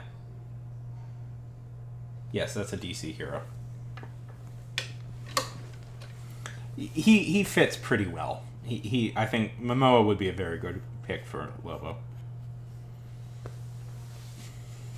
I haven't really kept up with DC Comics. Lobo has a daughter now, which sure. It's just I find it funny that everybody now has like kids in the DC universe. That's the big idea now, is that everybody has a kid, which isn't terrible. Bree, how's it going? No, you can't let them die out, but we've been needing a younger protagonist in superhero comics for quite a while, so it's probably the best way for it to go. Roar! It's going. I'm good. I'm good. I was writing and I got bored and I said, why don't we just switch to art for a while? We're talking about Lobo, the Targaryen, and Callie Rar.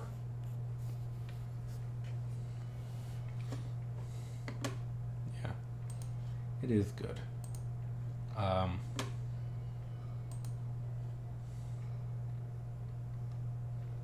If you're curious, this is Lobo.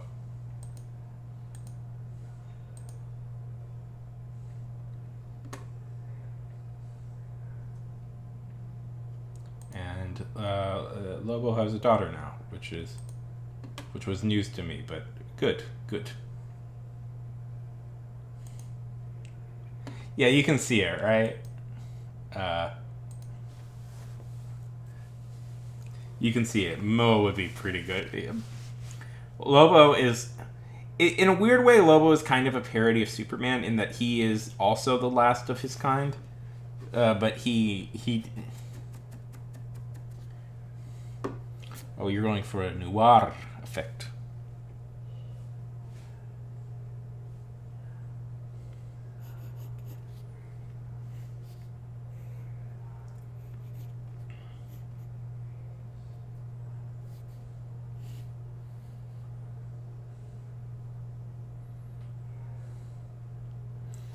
Oh, that would be a good pick too. Yeah, Lenny Kravitz would be a very good pick.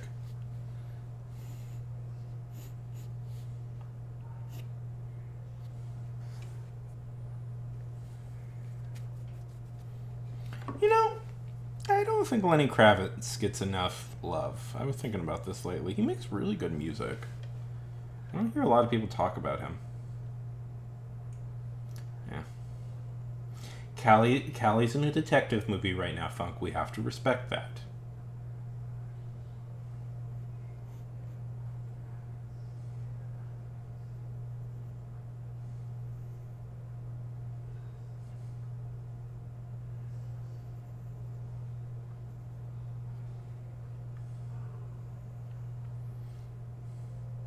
You know, it's funny with Jason Momoa. I still think of him as from Stargate Atlantis a lot.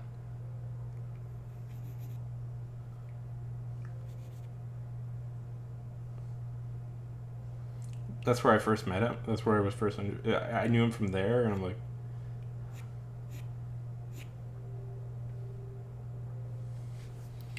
he also looked like a more normal individual, which was kind of amusing. Do you know that he? Do you know where he got his start from? A billion fake internet dollars to anybody who can name where his first break was in.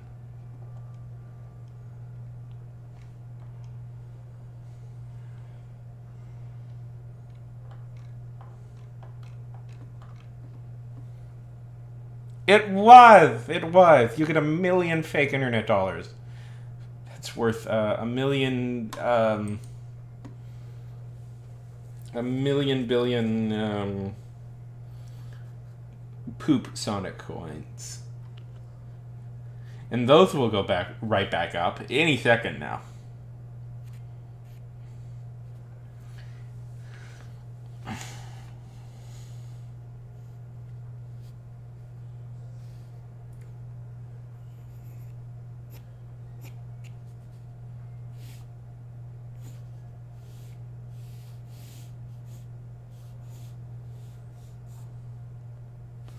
You are. Congratulations.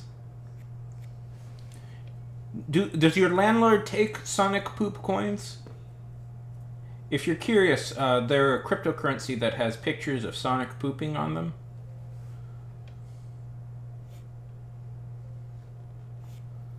They're going to be the next dollar. People will forget about that stupid dollar and use Sonic poop from now on.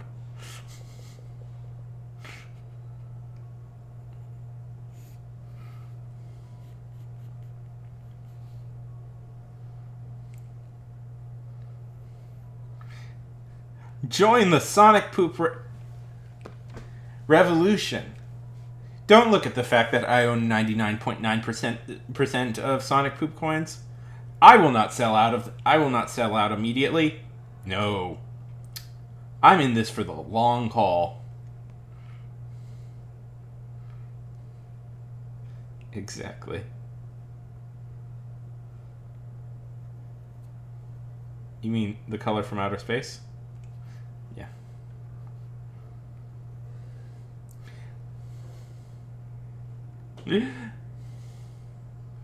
I was challenged to drop Poseidon. Godspeed. Also Godspell, Godwin, and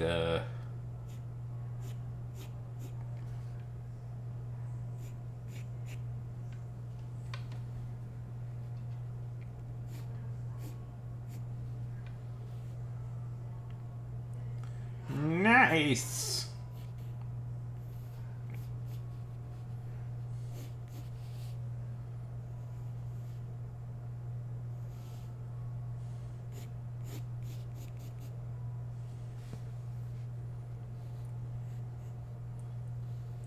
Are you using it? Oh, you're still using American dollars, not Sonic poop? Oh, that's awesome.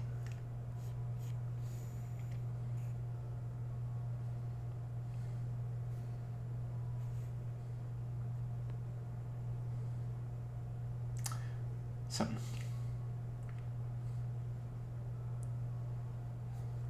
$25. Sonic poop, Bree, is not just the fastest growing cryptocurrency in the world. Don't look into it all that closely, and I of course own most of it, and I am not planning to rug immediately. Of course not. It's also a philosophy. SPC.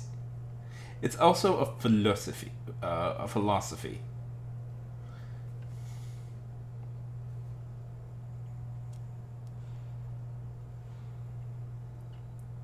Sonic poop is a idea of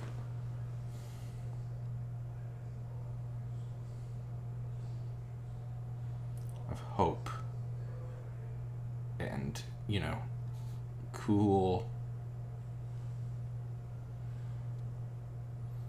Owning a cool car,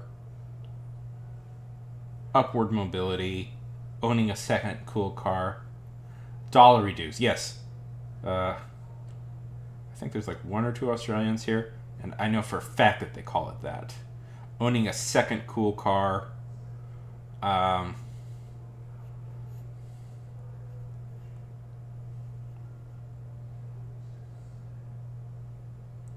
Yeah. Worthless. Absolutely worthless. Is it a good printer?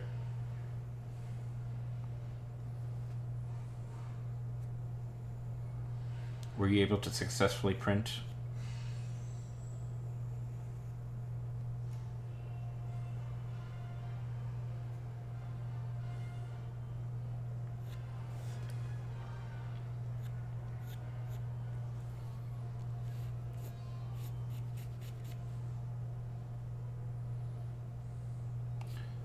Nice. Very good. Very good.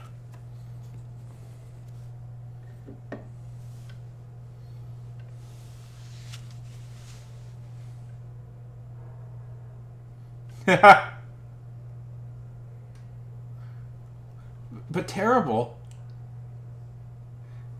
Terrible. Clearly, what? Clearly, though, the customer demands that only first party, only priority cartridges produced directly by the company are used. Don't you want the convenience of having to pay more for something?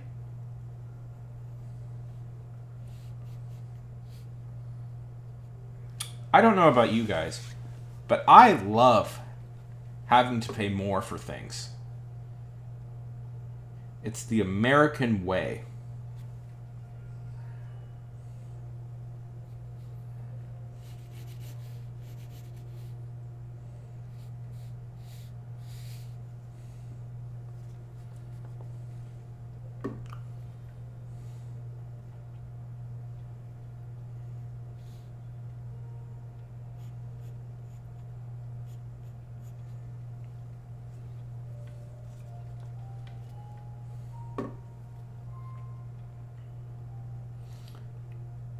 What have you been printing?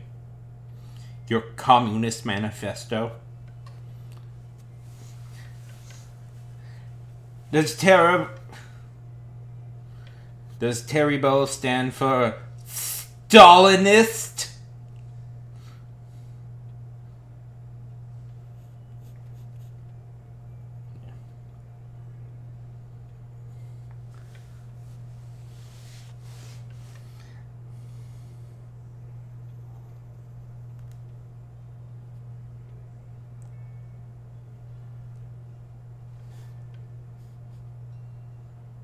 Oh, that would be cool. Yeah, I'm thinking of doing something like that where I want to write, pass it out as an actual magazine.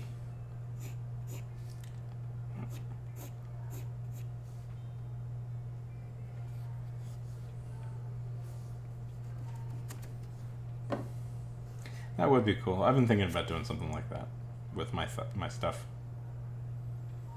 I'll wait until I have enough, like, material, I think, to publish it as a real magazine, but which is what I did last time.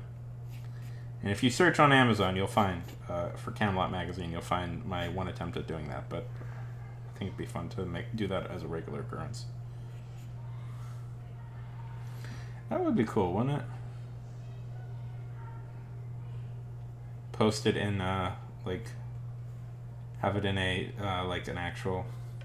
I'm sure you could put in, like, if you could, like, actually have it. I was friends with a theater for a while, and when I was talking to them about doing it in college, they actually said I could, if I wanted to, give them some copies, and they would hand them out.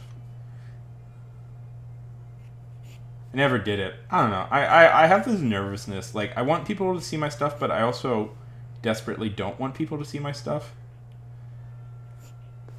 Like, I go, like, well, what if they don't like it?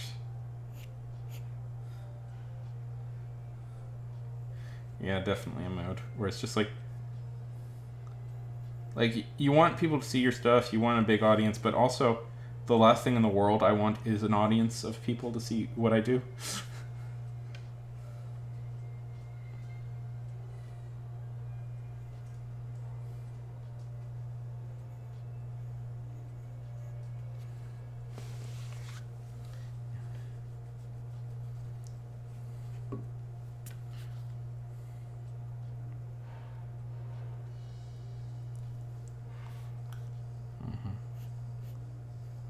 That's my fear.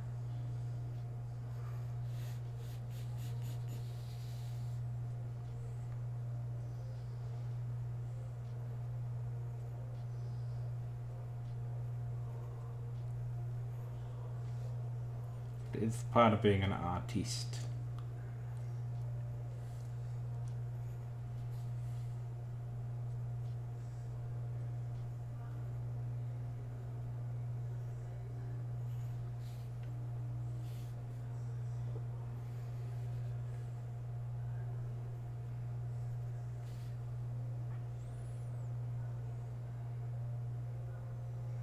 Yeah, well, showing writing or art just in general. one of the reasons I'm confident with this stuff is like the art that I show is never saved, so like it can't be looked over. You know, like it. You guys see this art once and then it's gone.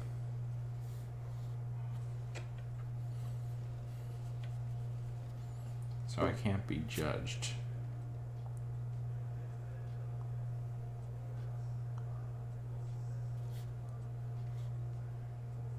I do post the VOD, but very few people watch those VODs.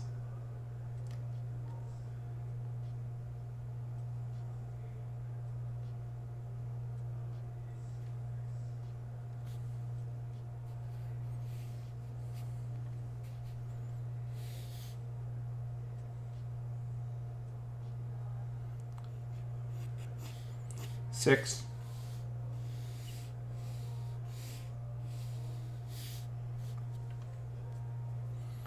You can have up to 6 eyes.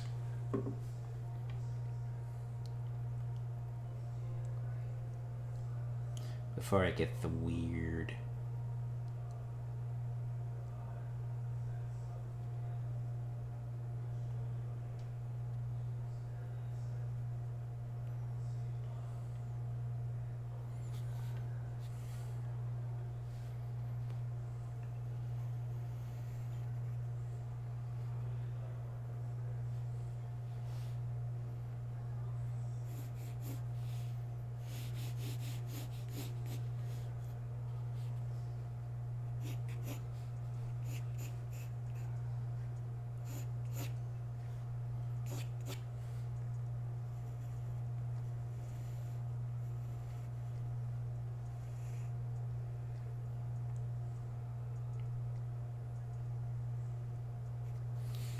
Ray Benoit gave me a really good piece of advice once.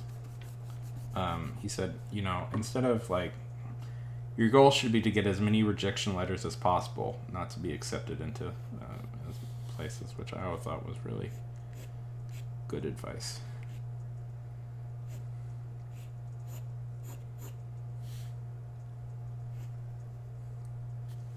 You know,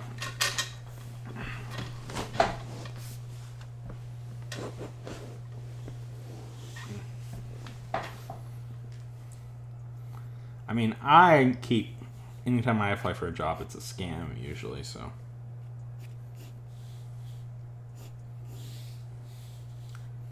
It's so hard to find, at least on the internet, it's so hard to find jobs that aren't scams.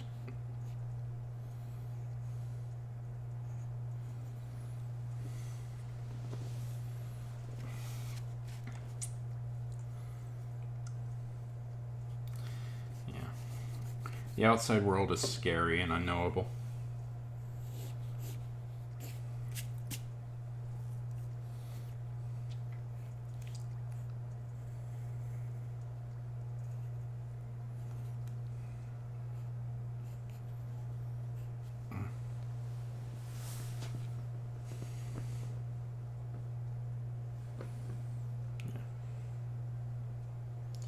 One second. My foot has fallen. Oh, great. My foot's fallen asleep. I love that so much.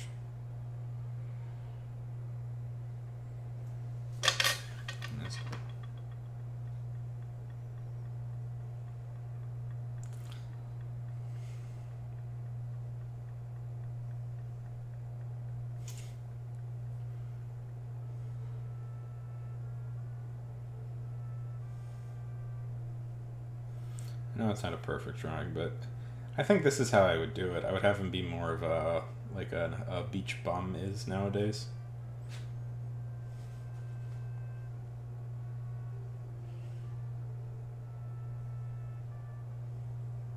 Oh, it's supposed to be a mustache.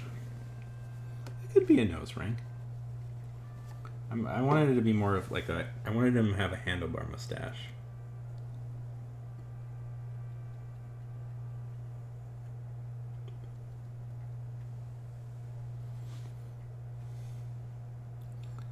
Yeah.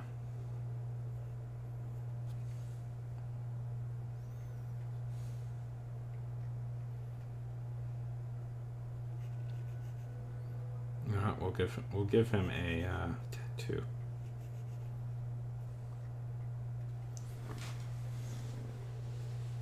Yeah. We'll give him a tattoo. Any other suggestions? I'm up for taking them.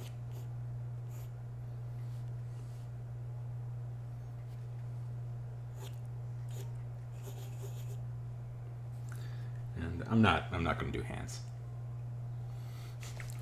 Life's too short. Exactly.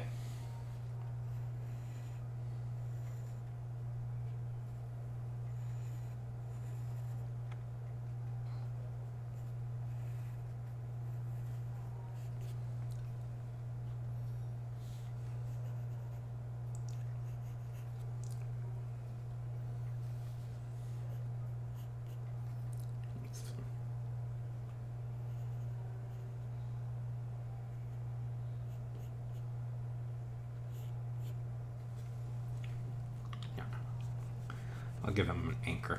That's what I'll do.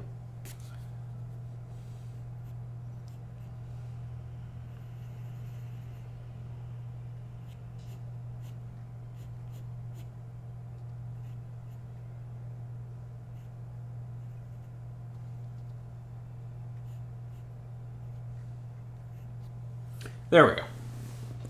Perfect. Perfect. Perfect. Perfect. My character design skills are so sharp.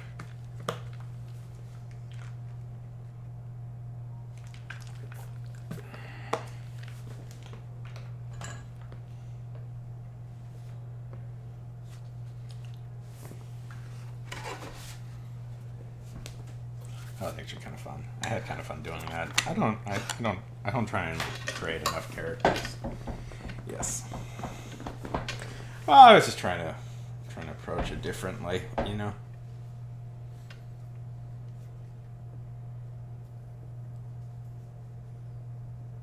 Should we do another god?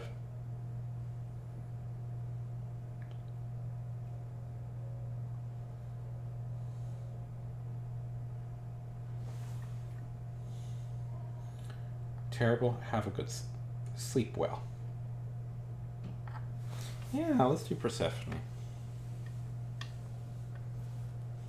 Yeah.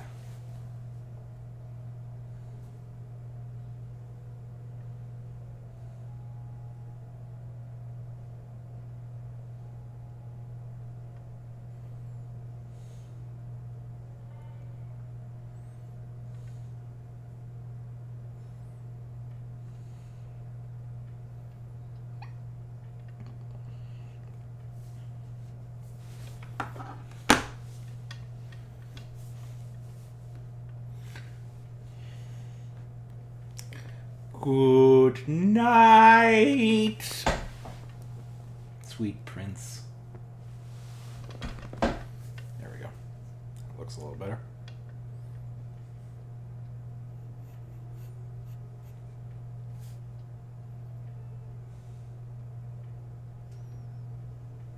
Again, I'm just going to go off perceptions of my own. I'm not going to try and base it on anybody else.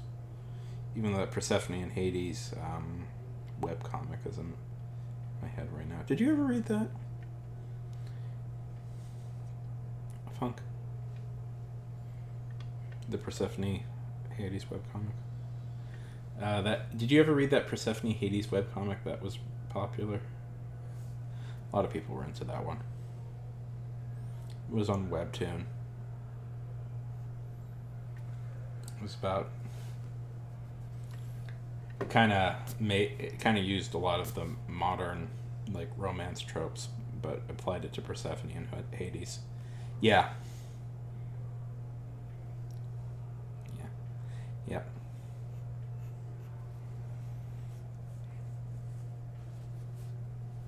It was everybody's favorite thing, and then like Clockwork, suddenly everybody hated it. It's funny.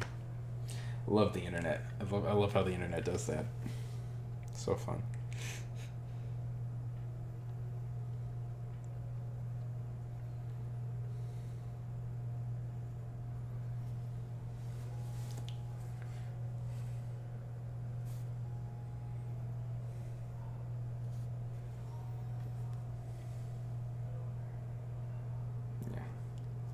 Why would... Yeah. Fucking Webtoon, right? Fucking Webtoon.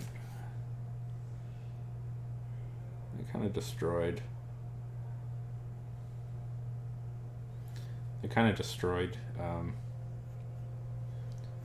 webcomics used to be kind of like beautifully scrappy little affairs, you know, where it's like essentially it's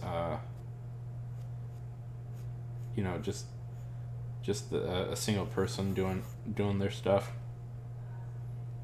and then somehow Webtoon came in and turned into like corporate big business, and it's very depressing that happened. Listen, was there a lot of garbage that came from the webcomic scene? Of course there was. Unimaginable garbage, but that was kind of the fun of it.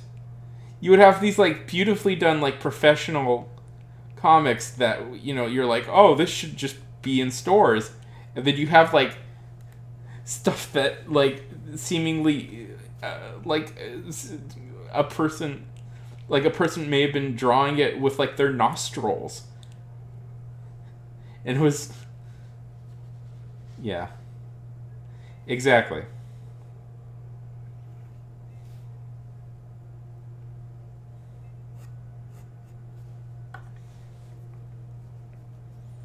You know, I'm appreciative, you know, I sound cynical because I am, because corporate overreach into what used to be indie spaces never ends well. I do like that Webtoon, or like the Webtoon movement, or what have you, made comics into an exciting, you know, prospect again for people. Like, suddenly, like, a lot of hip, like, you know, I hadn't seen, like, comics, just pure comics being advertised on TV before. You know, in... Yeah, that's what I'm saying. I appreciate... I'm also saying essentially that, but... One must always be cynical about corporate overreach into, like...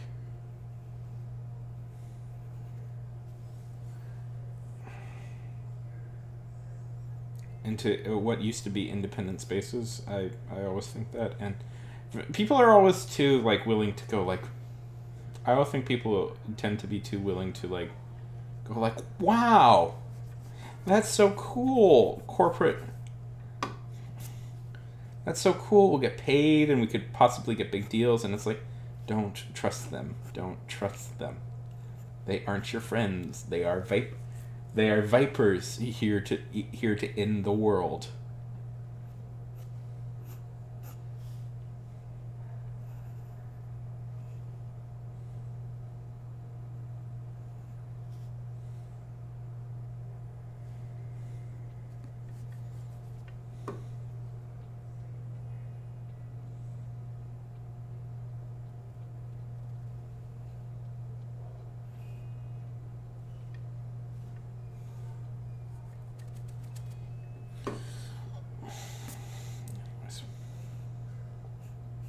Did you ever read any like web comics, just like not webtoons, but like web comics?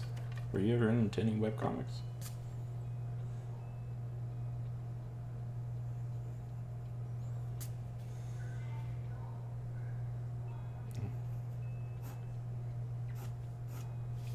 Not what was the one that was popular with, everybody that nobody could shut up about for a while? Homestuck? Not a Homestuck fan?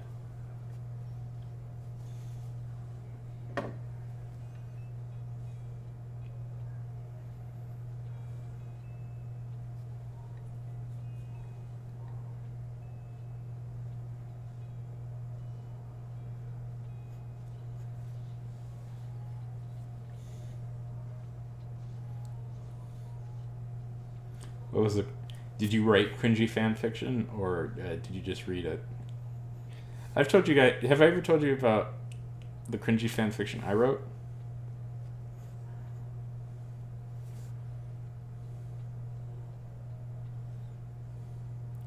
Uh, it was about Danny Phantom joining the assassins from Assassin's Creed.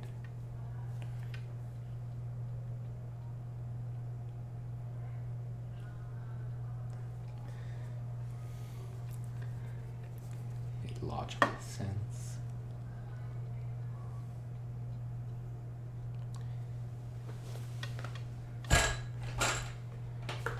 Beautiful.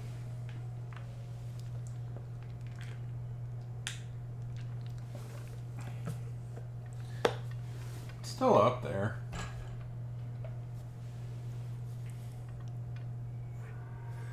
If anybody wants to track it down, I look it up once every year to see what it was if people are reading it still, and people seem to be reading it still every once in a while.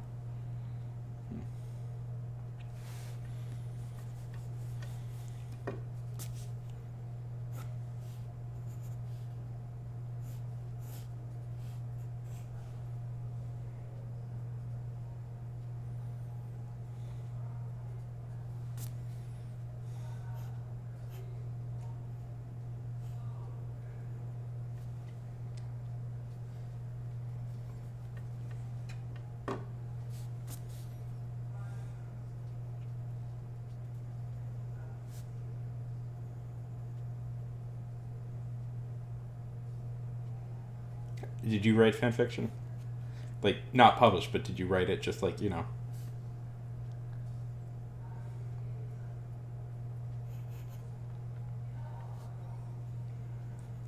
Listen, write fan fiction, and then change it just enough so it isn't fan fiction anymore, and then publish that.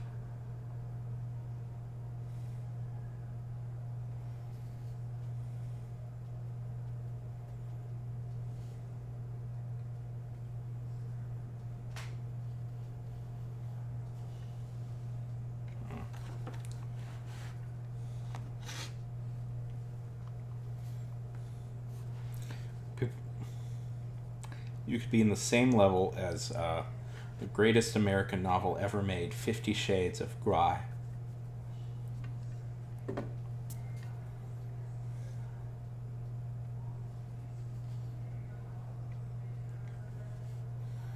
I mean, you can't tell me that like there's a lot of genre fiction out there that isn't just like, what if I wrote Star Wars? Or what if I wrote Star Trek?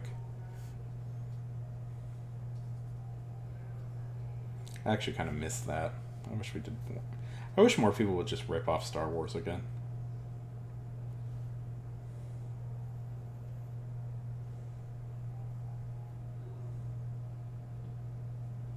Yeah, rip off 50 Shades of Grey. Here's my fan fiction idea for 50 Shades of Grey. What if Christian Grey, Funk, follow me on this. What if Christian Grey was a vampire? Huh?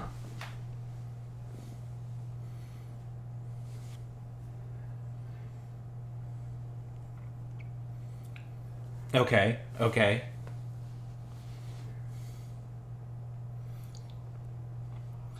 A vampire.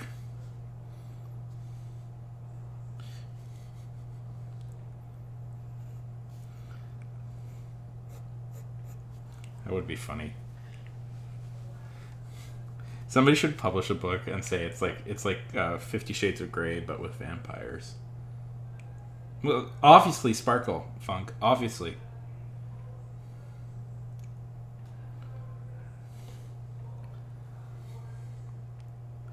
Not that there's anything wrong with for liking the Twilight books, but they are. That is a very funny. And they're so bad. It's such a bad effect in the movies. It just looks like he has like glitter on. It's like glitter. It's they should have made him like hollow or something. Like really play up that effect. Like make it cool at least. Like. Yeah, it just looked like he has glitter cream on. Oh, that's such a... Like, it would be cool if, like, you know, he goes out in the sun, and, like, you know, like, they're supposed to be almost, like, made of diamonds or something, and it would be cool if he goes out in the sun, and, like, literally, like, his entire body starts to shine through, like, diamonds, and you can, like, suddenly it becomes like clear, or it starts looking like an actual like diamond, and it's like you can see like the inside of his body, or some like suddenly he become, yeah. But like, wouldn't that be cool? Like, it's suddenly like his skin becomes clear, and you can see like the inside of his muscles or something, or I don't know. It's like it's actually like shining bright, or something. Like you could do like a really cool effect with that. Yeah, yeah, and it's like they just like he just has terrible glitter.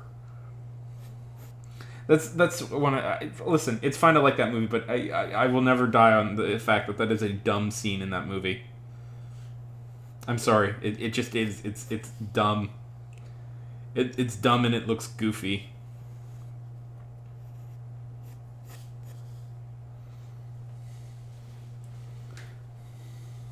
It's a bad effect.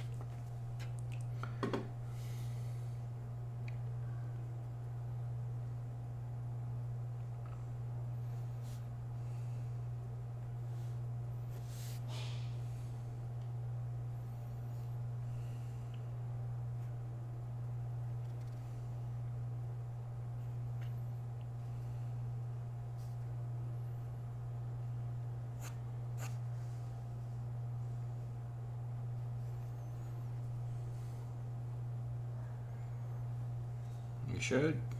Or shouldn't. Are you tired? You should just go to bed if you're tired. I've tried streaming 2 days in a row when I'm tired. I'm just, and it's been just a disaster. I really regretted doing it.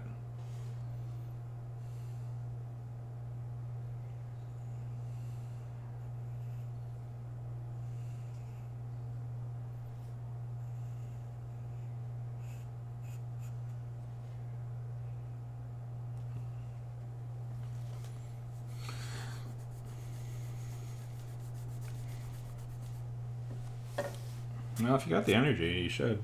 Or don't.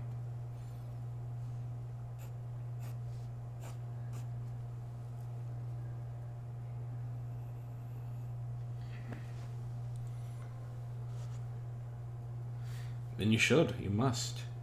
You must.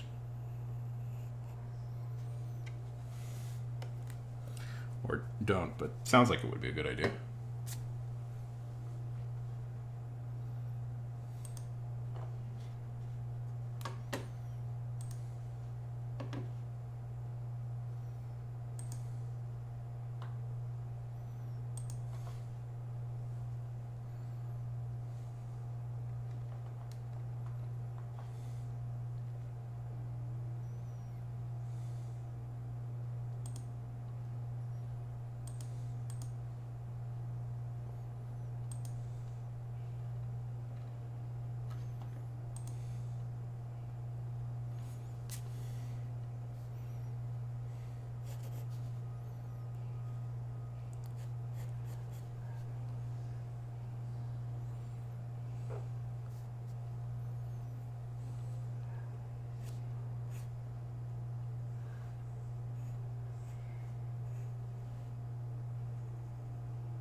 Just remember what Kim Jong-il would say. If the cinematic art is to be developed to meet the requirements,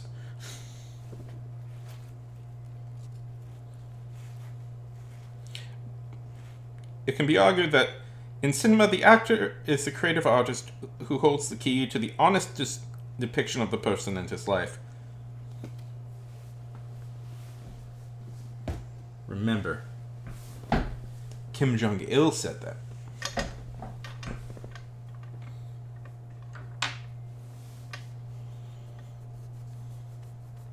And his daddy was in charge of His daddy was in charge of stuff.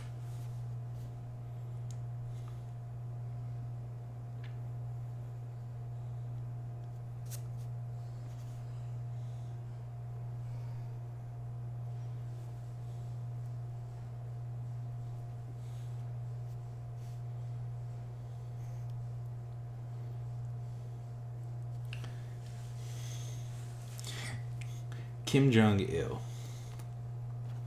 Kim Jong-il is a humanity.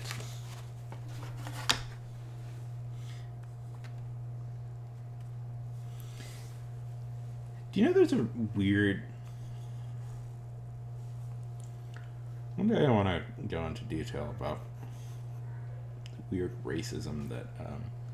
well, one, North Koreans are very racist to people. But there's a weirder, like... There's even a stranger, like class system in North Korea I don't think people realize.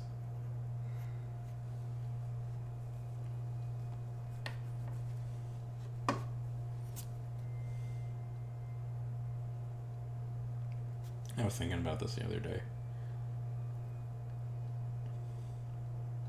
That's why, like, say dictatorships in fiction often, like, feel phony to me, because it's like, well, there's a whole other element. Like, when you look at, like, North Korea stuff, like, so there's a huge, like, almost caste system in North Korea and the caste system is directly related to how involved your, like, ancestors were in the Korean Revolution. If they were directly involved, you are in a high caste. If they weren't involved, you're in a sort of a medium class, and if they fought against it, have I mentioned this? You are very low. You are a low class like considered low caste. Anyway, so one, communism, which is supposed to create a classless system, is really doing its job there. Job in North Korea. But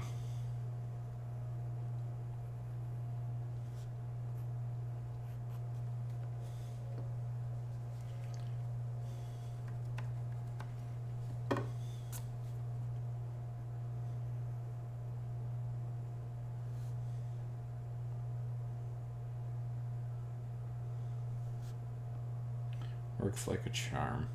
I'll get it right one of these days. Then the global workers will unite. It's going to happen. It's going to happen. It's going to happen at some point in some day. The entire world will unite in a single.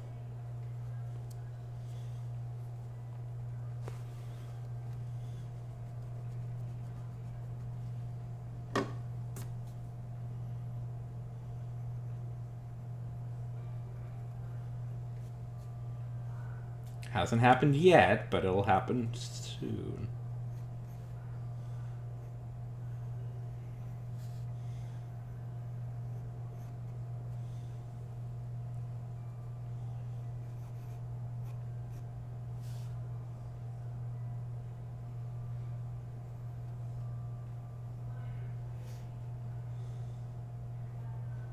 Watch it happen in like a week's time or something, and I'm just like the idiot.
Also, did you know that Jason Noah was in? I once had this experience where I had to explain to people that Idris Elba was in. Well, the show may be older now than maybe people don't know this, but like, I had to explain. I pointed out somebody didn't know that I was talking about The Wire, and I said, "Oh yeah, and Idris Elba was in it, and he was really great." And these were like, this was my whole class. We were talking about The Wire, and they didn't know that Idris Elba was in The Wire. I'm like, really? Like, you didn't? Because at this point, Idris Elba really hadn't done much outside of The Wire. He had been in a couple of. He had been in Luther, which was a big hit. But besides that, and he'd been like, I think Thor or something, or like Thor and Ghost Rider. And outside of that, it wasn't really anything. There wasn't really anything else, and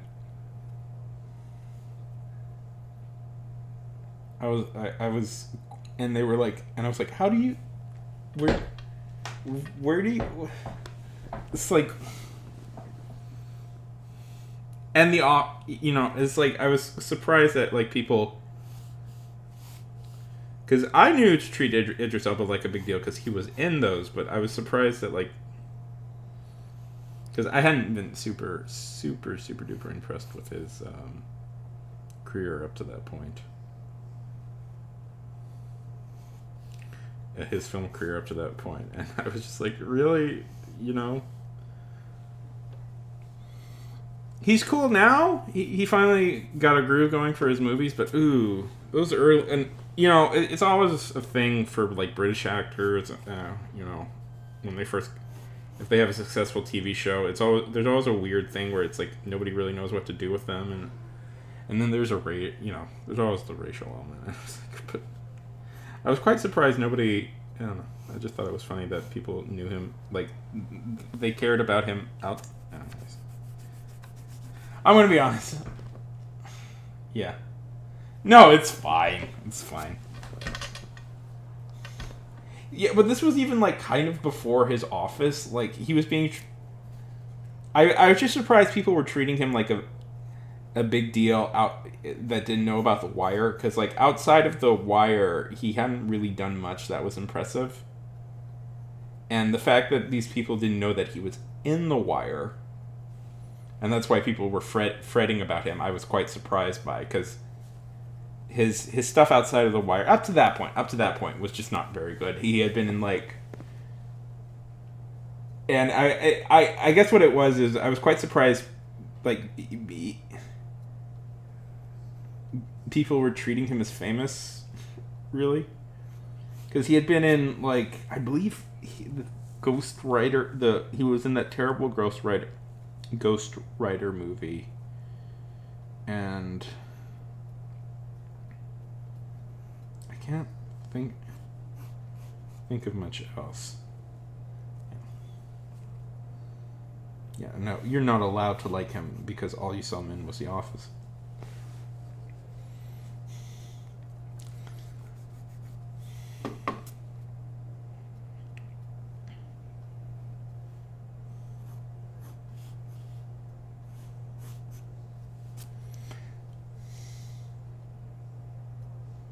Oh, that was later. I honestly was quite worried. Quite worried for Idris Elba's film career because he was doing some real garbage for a long time.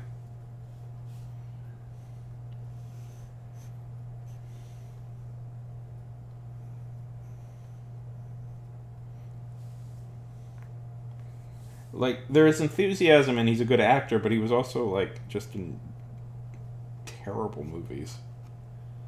And there is something definitely about like British actors, I would say.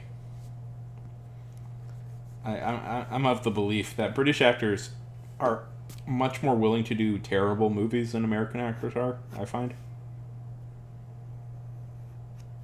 Like, they can be very good actors, but they're also very willing to like sell out very quickly, and there is an attitude with British actors where it's like they'll just do like awful movie after awful movie for years.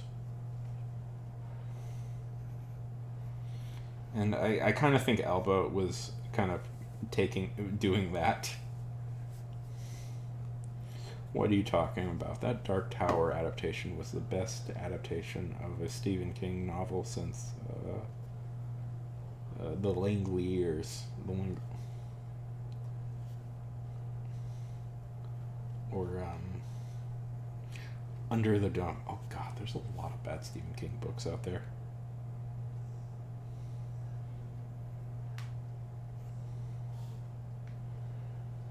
Movies out there. There's good ones, but oh God. Lawnmower Man.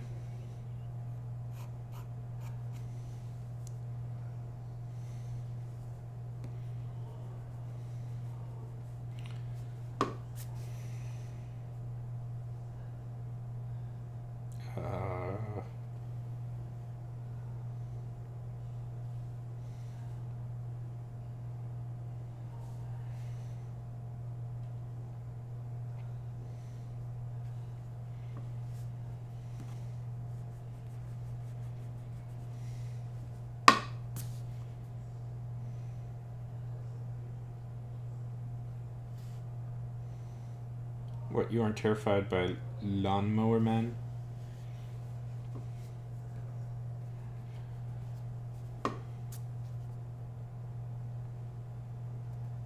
Lawnmower Man. Lawnmower Man!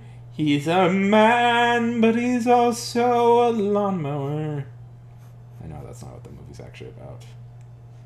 It's about virtual reality.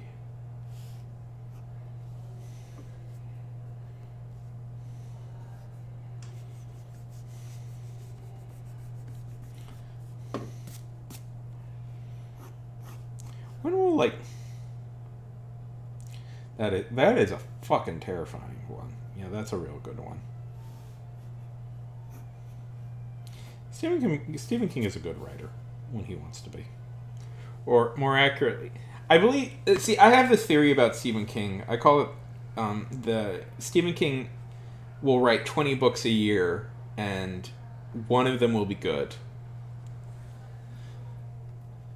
But he publishes all of them. Like, he's kind of a dartboard guy. I mean, there's some great ones. I mean, The Shining. The Shining was great.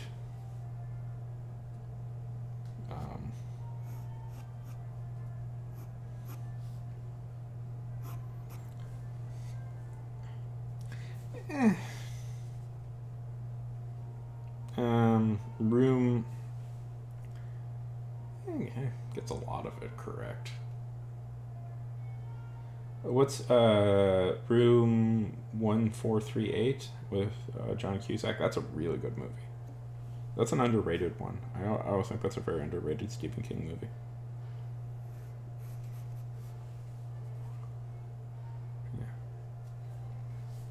Yeah. The It movie was pretty good.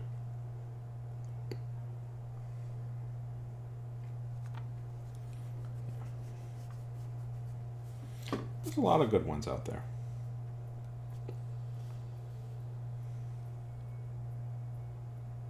A lot of really bad ones, too. Stephen King, like a lot of horror writers, may also not totally transfer well over to the screen. You know, a lot of horror writing is all about the atmosphere and the subtlety and the kind of language. And, you know, literature has a good thing because it can there's no visual, so they can allow you to picture all the terrible, horrible things that are going on.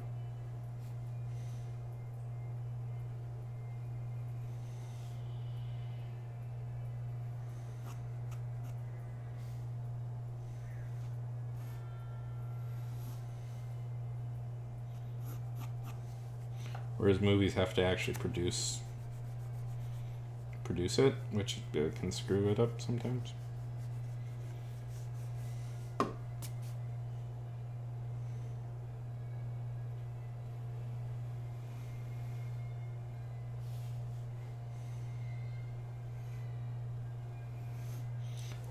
Isn't the Twilight Mom thing really sad? I don't know. I was just thinking about this. Isn't that super sad?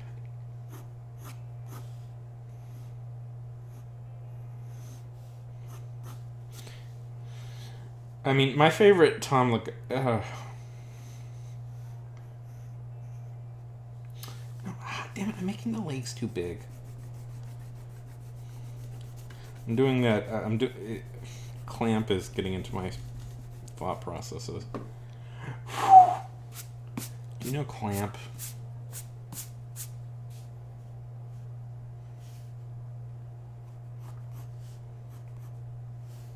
Have you heard of Clamp? They're like an art collective that makes like manga.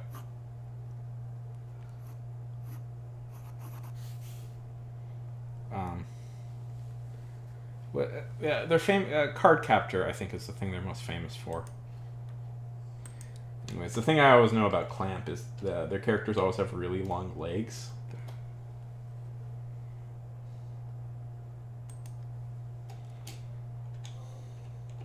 Let's see.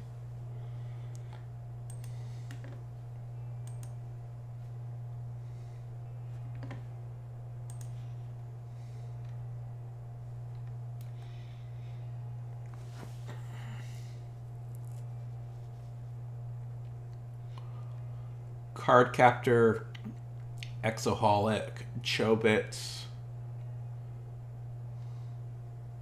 Magic Knight Wraith,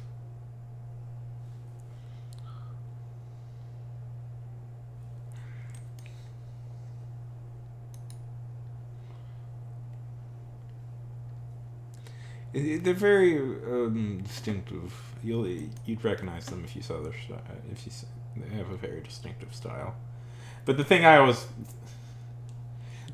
notice about them is their legs are so. They always make their legs so long, and I always think that's kind of funny. I'm not sure what I want her legs to look like, though. Is the other thing. Yeah.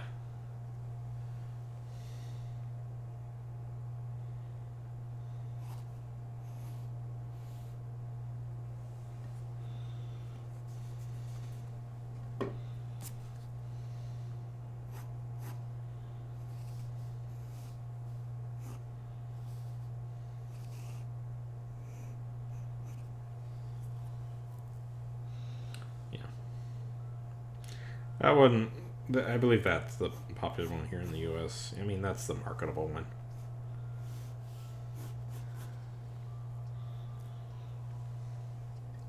You may. You know, the only reason I come off as like smart and knowing a lot of stuff is because this is my stream, so I get to ask I'm usually the one in charge of asking the questions. I have heard of Princess Tutu. Should have figured you'd like that one. That's a very that's a cool guy behind it. He does a lot of interesting things. Let's see. It's about the duck.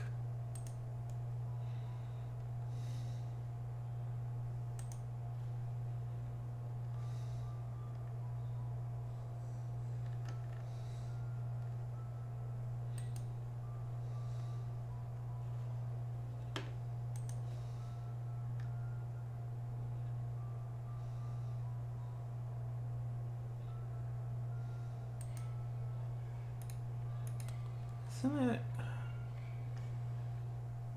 Yeah.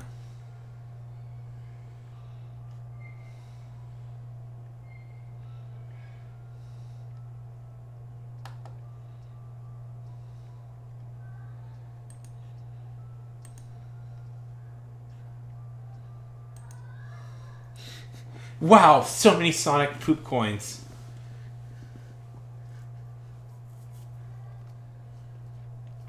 All the Sonic poop coins I could want.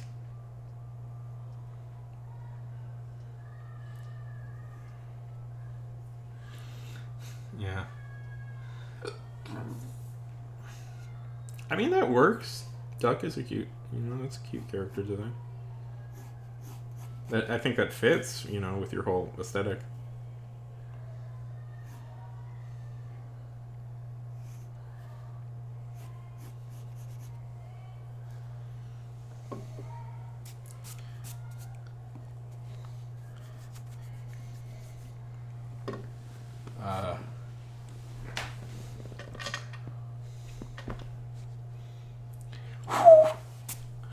was thinking, you know what funk you should do at some point.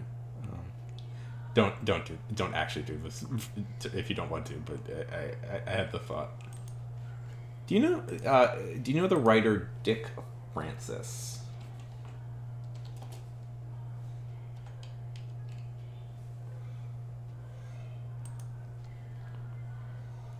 Do you know the writer Dick Francis? It's okay if you don't. Yeah. I don't know how you would come in contact with him.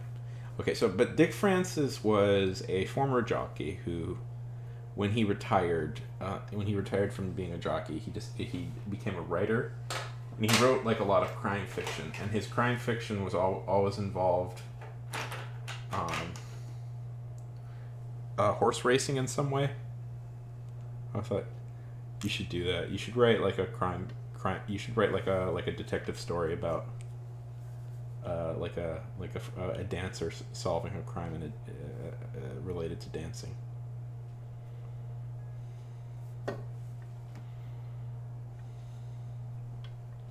Right?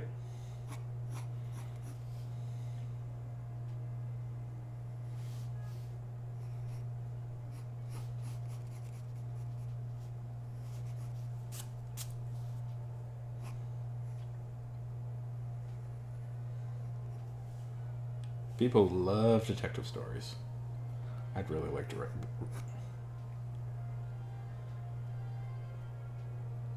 Yeah. Okay. I'll give you a basic premise for one. Here's my pitch. A top ballerina, dance academy. Okay, unfortunately, Black Swan did take up a lot of space. What if it takes place at like a prestigious dance academy, and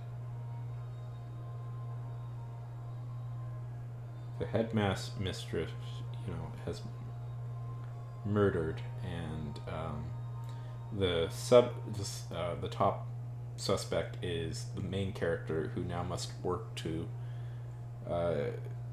prove their innocence, and you unravel a conspiracy, and it unravels a conspiracy of some sort. Okay, that's what I would do.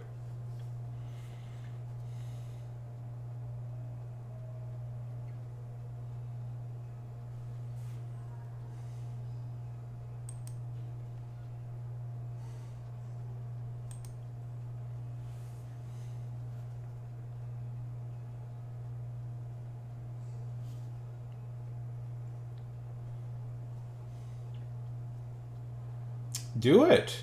Oh, that sounds good. I've never heard of this.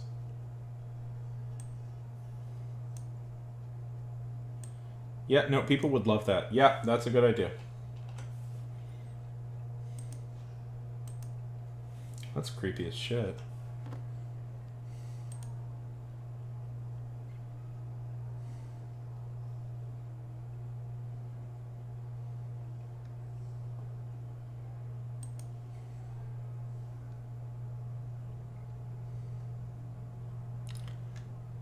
Oh, wait. This happened in 2013.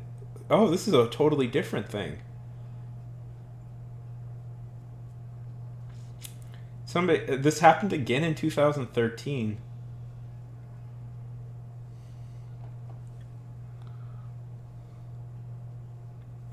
No, I assume, but like there was look, there's a whole new thing in 2013 where the director of the Bolshoi Ballet got attacked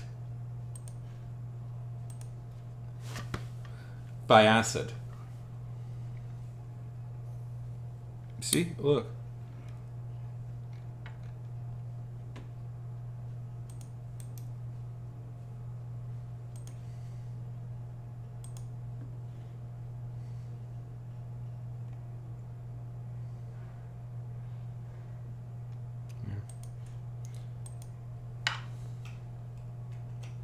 No, I think this may be just a whole separate incident. But again...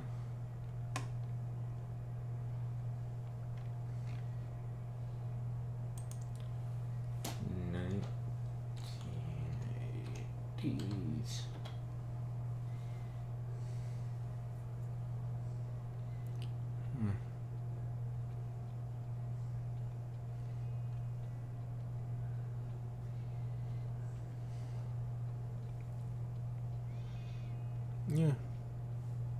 You should.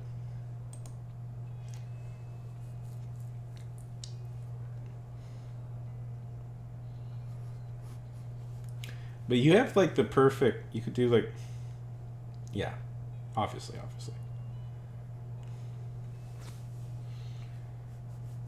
I mean, it's been a while since I've seen Black Swan.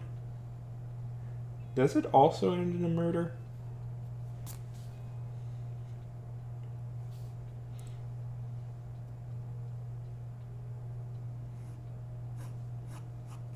It is weird that people look at ballet and go like, it is weird that people look at ballet and go like psychosis and like dark surreal psychosis and murder. That's the first instinct usually.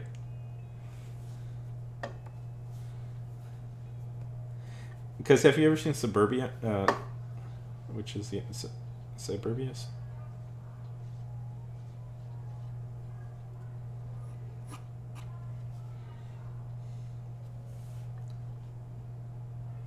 Which is as also there's a lot of that.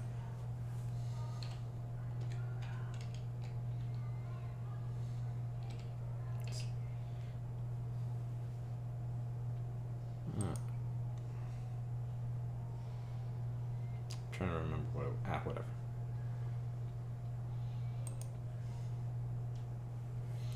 I just find it funny. It's like, I don't know.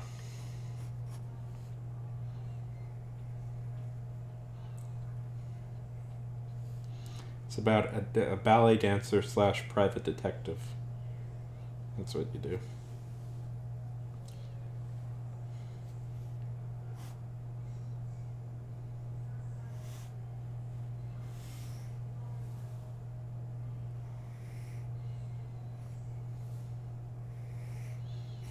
I wanted to create a detective. Yeah. Do you know that? Here's a fun story. Do you know that originally The Wrestler and Black Swan were one movie?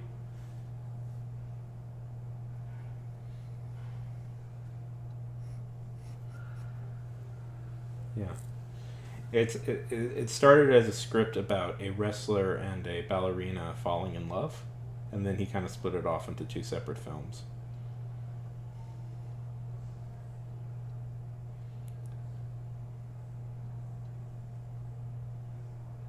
Right?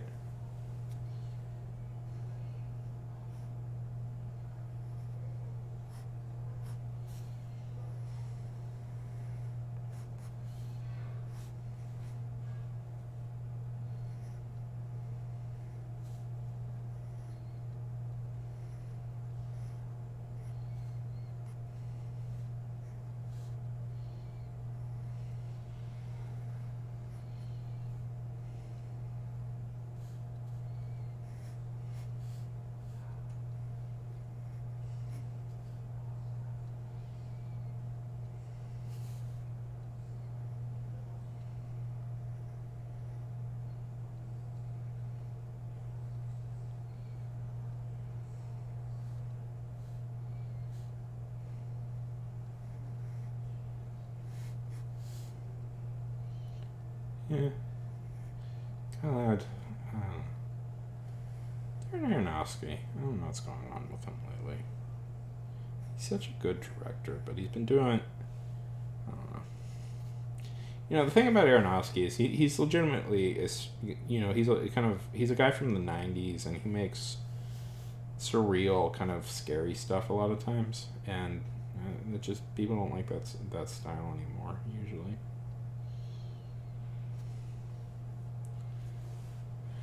I'm trying to remember. It was from Dario Argent. What's his name? There's two. It's Dario. Now Dario Argentino. I think it's Dario Argentino is a very weird, abrasive director. That what is it? It's here. It is that. It's Superior. Here's the movie I was thinking of. And there's been a remake recently that got pretty good reviews as well with Dakota Johnson, I believe.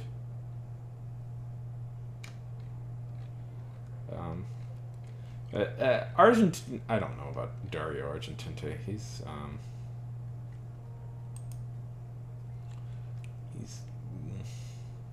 think it was, yeah, Dakota Johnson. Yeah, well, I got it wrong. Yeah. You know, Dario Argentinte filmed a bunch of sex scenes. Has several times filmed his daughter in sex scenes. Isn't that weird? That's weird to me. I find that. Oh, yeah. What? No. Yes. Very, very red flaggy. Asia Argentina. She turned out all sorts of weird and fucked up, unfortunately. Asia Argentina. I do feel bad. I both feel bad and don't. I don't know. She's a strange figure that it's probably best not to get into.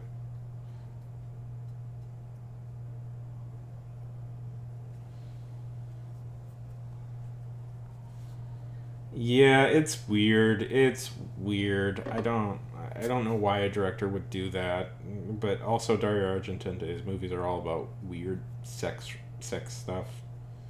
You know, it's all about pushing the boundaries of sex, and then so there is something about I don't know.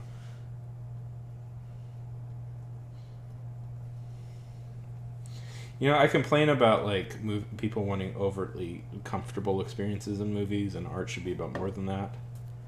But I'm finding myself of late not being really able to handle like super dark things anymore. I don't know.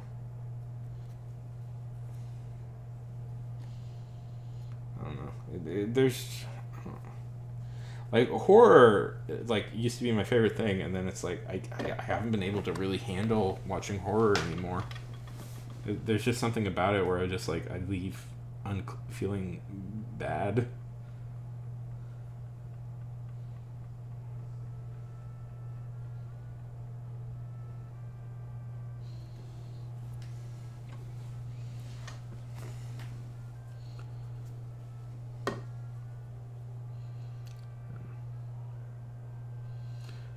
There's a part of me, you know, when I complain about stuff like that, there's a part of me that's complaining because I feel myself slipping into that.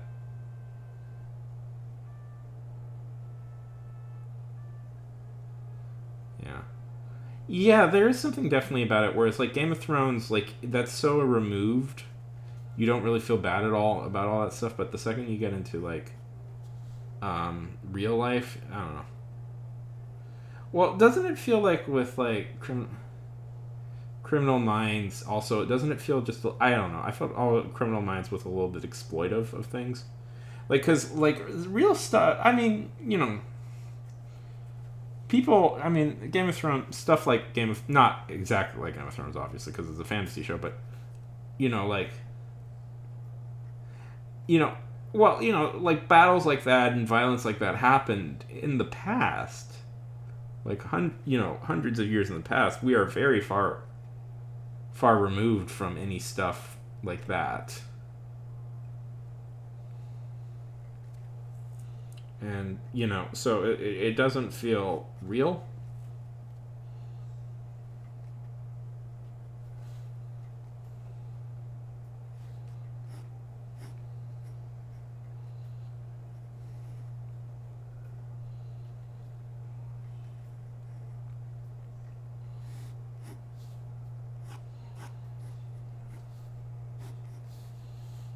Whereas, Game of Thrones is real.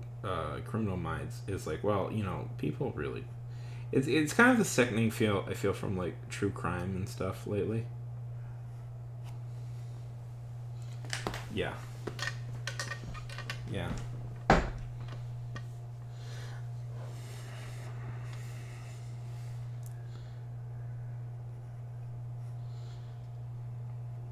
Well, there's also a creepy sense that like they're really into it.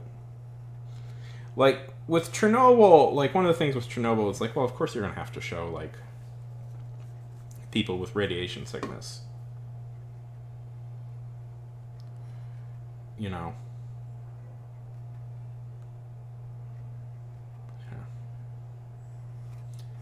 Yeah. Yeah. I don't know. I don't know. I used to be morbidly fascinated by serial killers. I think everybody kind of goes through that phase where they get really fascinated by serial killers, but nowadays I just can't. I just can't. I find it unnerving. I think that's a really common like experience people have, where it's like, there's something about reading about people who like, have done the darkest thing like possible. Yeah. But lately my mind is very much like, I don't want to experience, I think about death, and I think about people who like spent their last few moments like terrified and begging for mercy, and I'm like, that's not fun. That's just not fun. At a certain point, you stop thinking about from the killer's perspective, and you start thinking about it from the person who died's perspective, and it becomes less fascinating and just more horrible. Nobody deserves to die like that. Scared and alone. And a lot of them are kids too, or young women, or like they thought they would be leading their lives. Yeah, and then you get like these sleaze bags who are like, oh, well, it's like my comfort animal. Who are like, it's just like you go to yourself like, how could anybody be okay with something like this?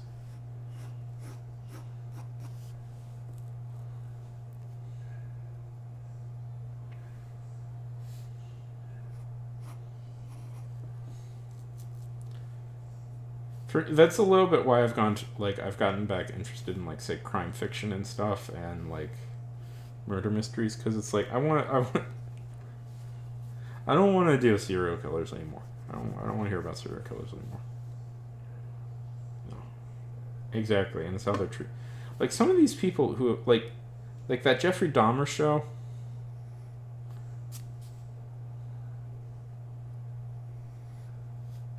Like, I always think like the families of those victims who are often, like they just have to keep reliving it over and over again, year after year.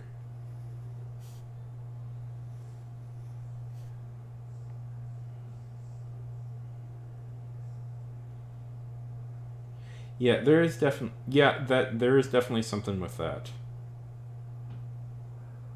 I know there is a lot of women who it's very much into. I can definitely see it. I've noticed that too.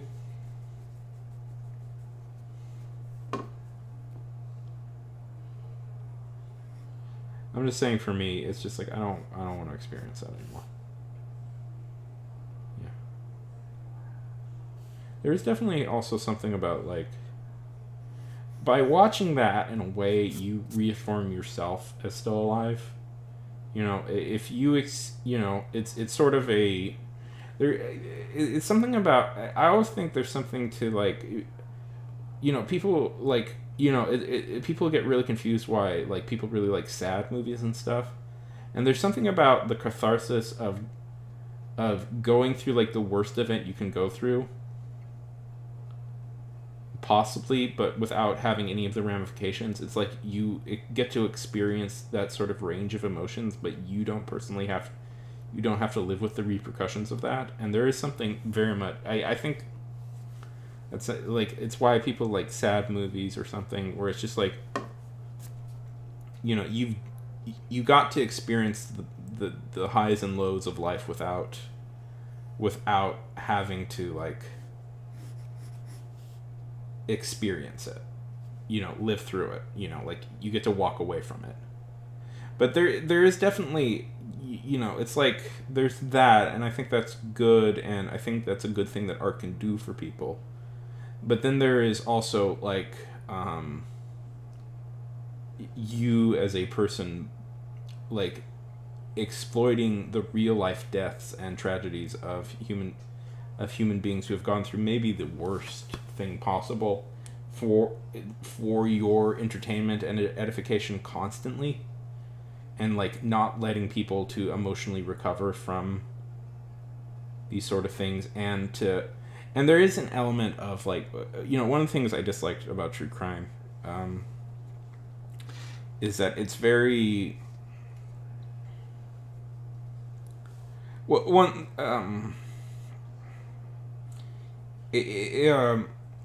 I don't think they don't try and document, like they don't try and look into why these certain things happen. They're just more interested in documenting the thing.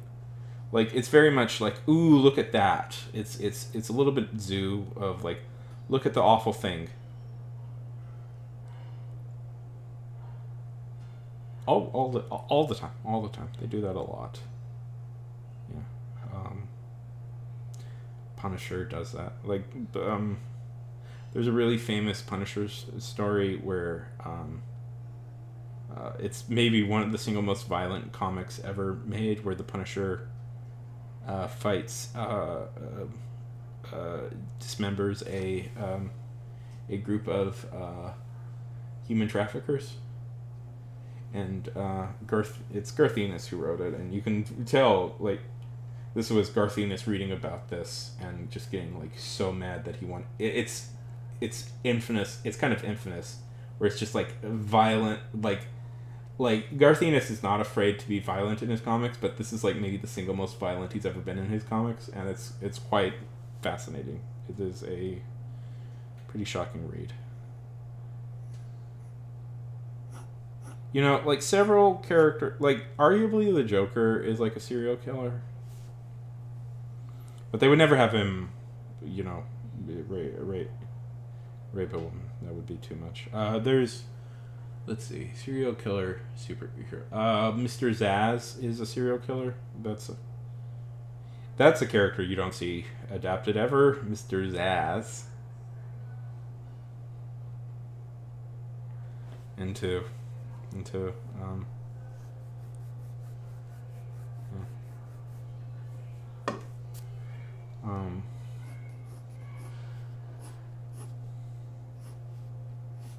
he's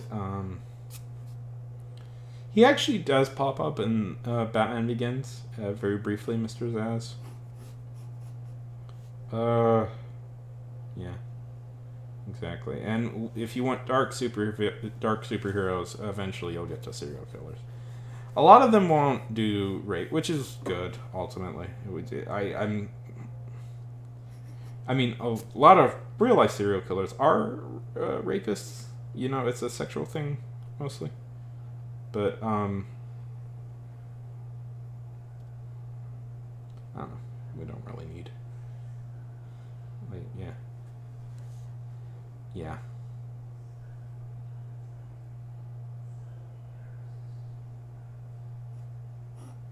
I don't know. I guess I don't want like Joker to be like a rapist or something. I don't know. I know it's more realistic, but it's also, comics are at times can be at times, and this is a massive understatement, not great with complicated moral like issues. Yeah. Yeah, exactly. It's to if any. I always hate that in shows where it's like, no, it's past this. He's no, they're it's almost always sexual. It's almost always sexual. They're doing it because it makes them. You know, they get off on doing it most of the time is the reason why they're doing it.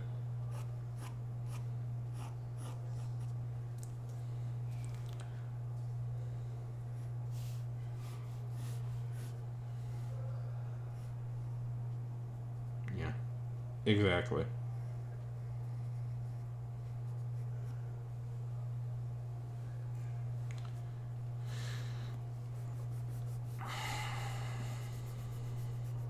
Ted Bundy, John Wayne Gacy. This is a dark subject. Almost all of them.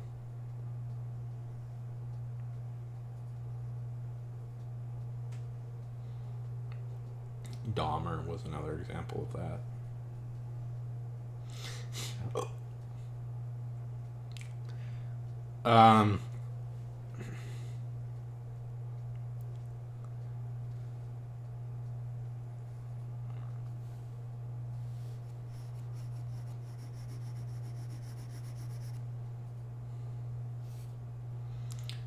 Sure. Let's change that. What do we want to talk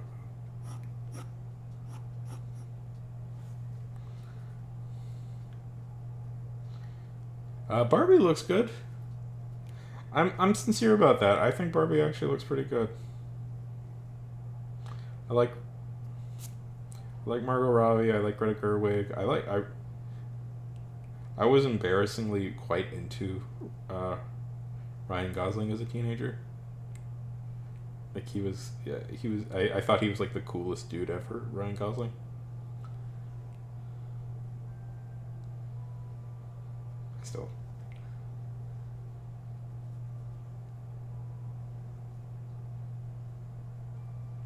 still think that a little bit. I was super into Drive. Drive blew my freaking mind when I saw it. I obsessed over that movie for years.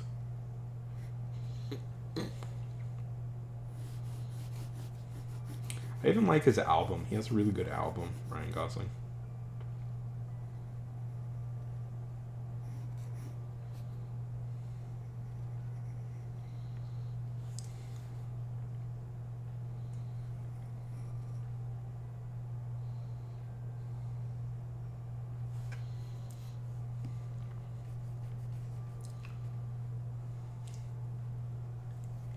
Yeah. In fact, I have seen.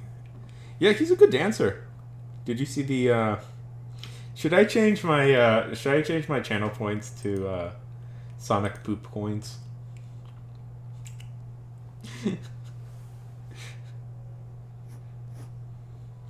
Or do you think that will immediately alienate everybody?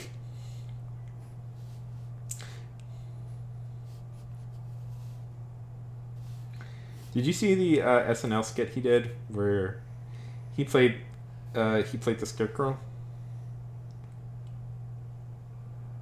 Yeah. Well, I think calling your channel points Sonic poop coins changes what people think of you.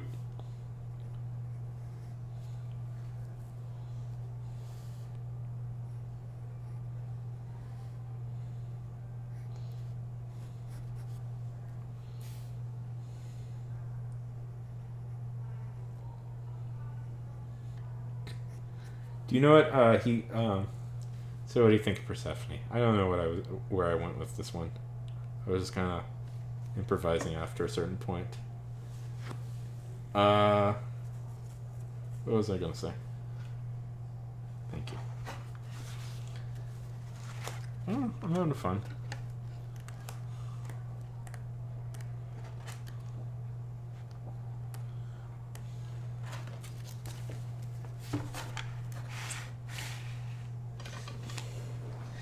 Sonic poop coin.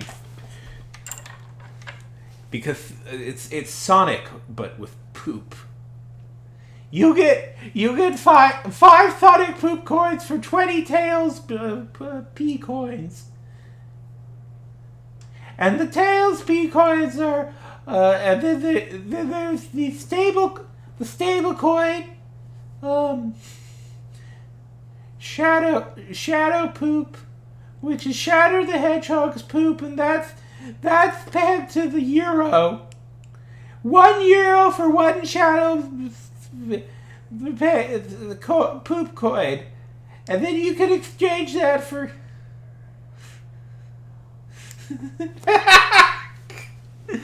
We've gotten so blue on this. Second one. Should I? No, I'm not going to. I'll design Sonic poop coins. And then you'll get like 4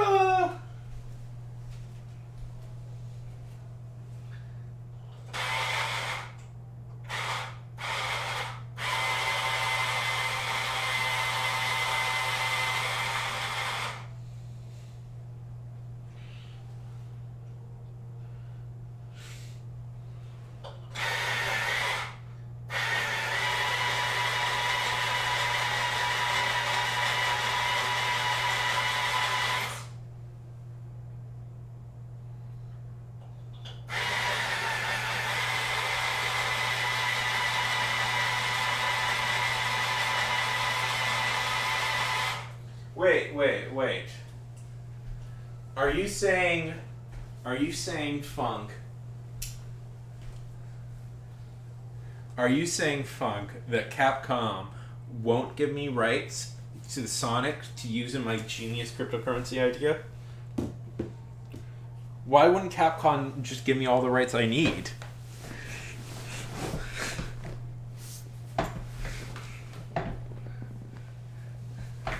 Do they want to stay poor? Do they want to stay poor? I hope they have fun staying poor.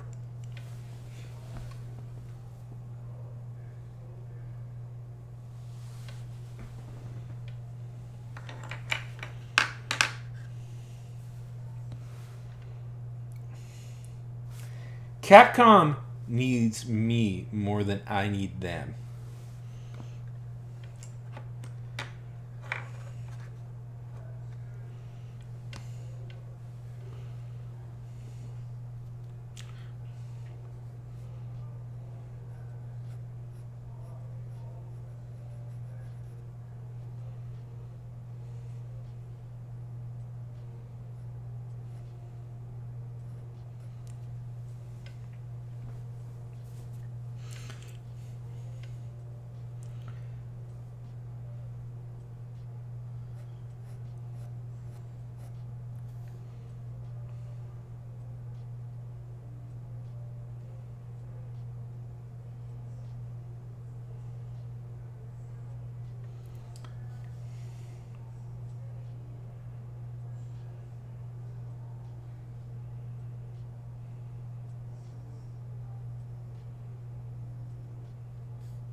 Sure.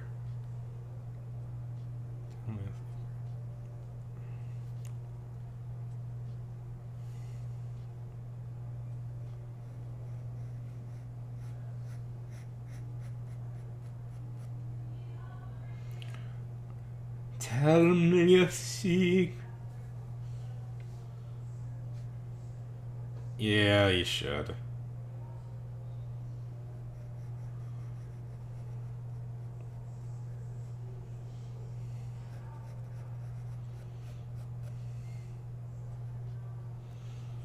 I mean, I'm not good at that stuff. I don't like.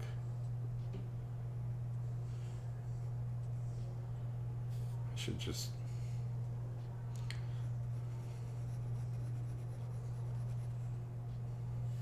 There is definitely, like, a magic thing.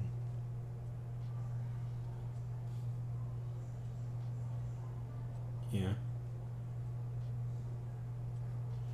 Are these for your shorts?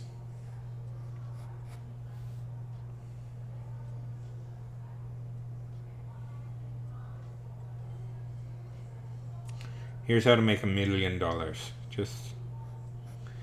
I should note that the one. Oh, right, you can make that.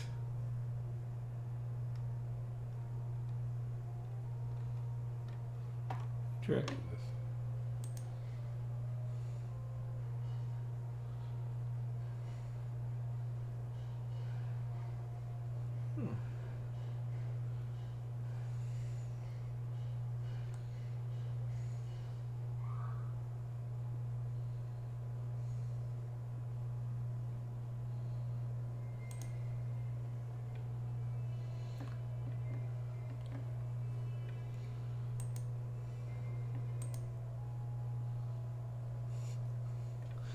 Listen, just put boob in or butt.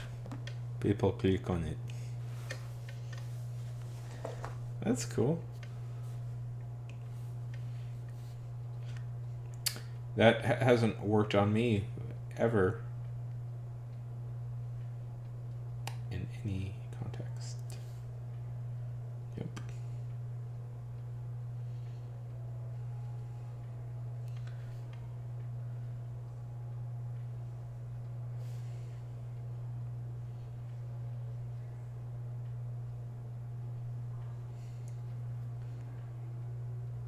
That works. That works. I didn't realize you could put like thumbnails in your thing. That's the thing I'm gonna have to think about.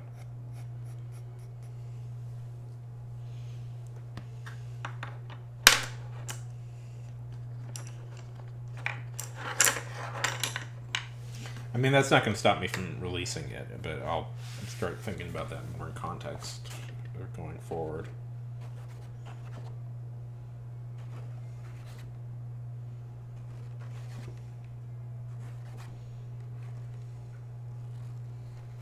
Yeah, no, I didn't know that. That is good to know. That's good to know.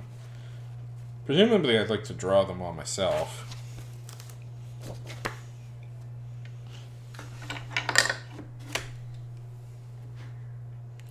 You see this? Sure. Give me all your tips. I was drawing this just for the fun of it because I have that I like the Steven Seagal article I wrote. I think it's funny. I don't know. Maybe nobody else but me will think it's funny, but I think it's funny. This is him putting a. Okay, good. I can draw celebrities. This is him putting a defeating a penguin because I have a little bit in there about him wanting to recut March of the Penguins, but with himself fighting people.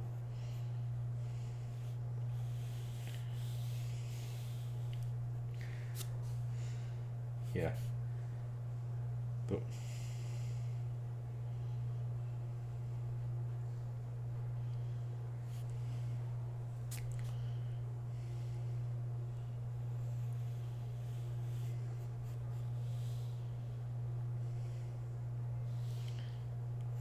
kind of looks like he's kissing him, doesn't it? Yeah. What are you talking about? Steven Seagal is still a credible action hero. He doesn't spend most of his movies sitting down.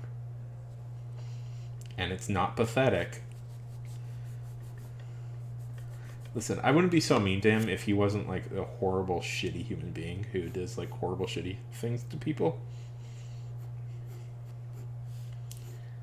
And also makes a game of palling around with dictators.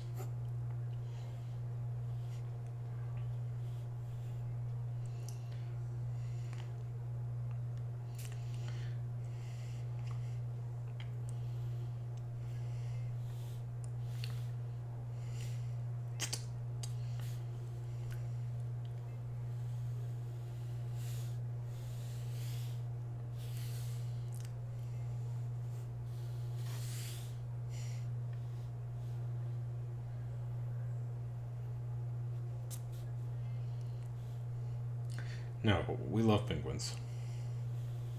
With Steven Seagal if a penguin.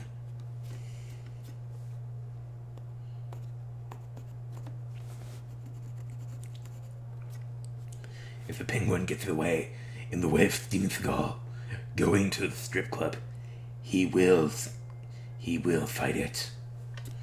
'Cause nothing. Sure. Yeah, sure. I very much appreciate that. Thank you very much. Can I ask you a question, Emmy? No, sorry. Funk. How is the discoverability on Substack? What is that like? Do you find that random people like just come from outside? Yes, it's called Ulysses. I don't know. It's the name. I picked it sort of at random. I like the name, but people seem a little confused why I called it that. And I called it that just because I thought it sounded good. Yeah. Okay.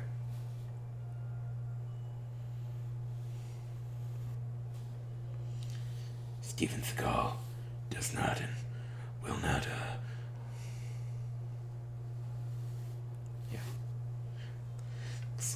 It's like the book or the. Well, Ulysses is one of my favorite characters from Greek mythology, so that's why. I also just think it's a cool name.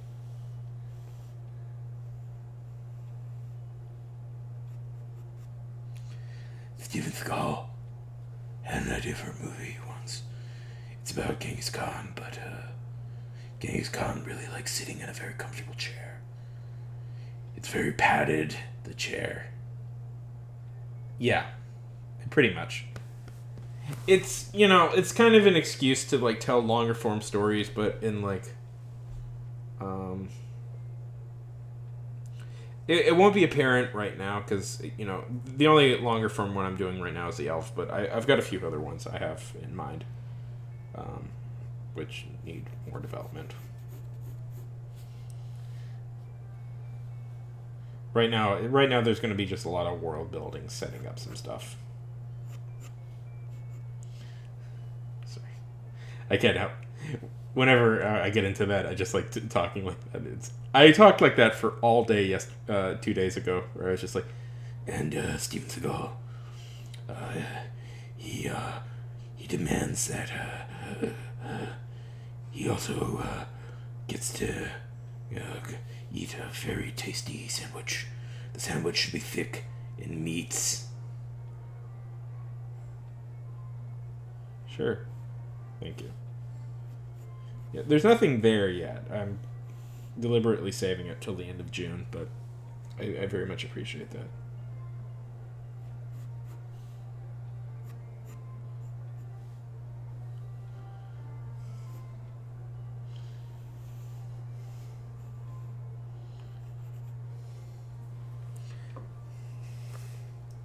Because I was thinking of also starting a Medium account, but we'll start with Substack and then maybe expand to Medium.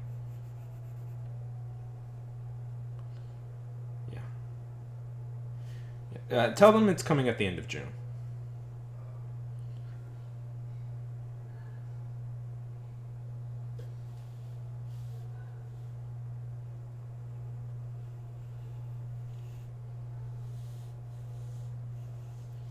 That's my tentative release date for it, at least. Anyways, yeah, it should be done. I'm like 90% done. I want to do some art stuff to increase, you know. I want to do some art. I have this idea that I'm going to make a cover every week for it. But besides that, I should be ready.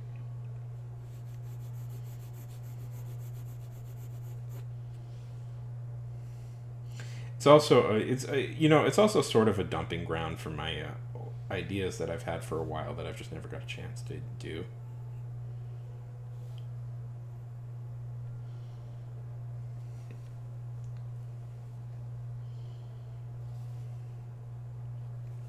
Anywhere else? Like I've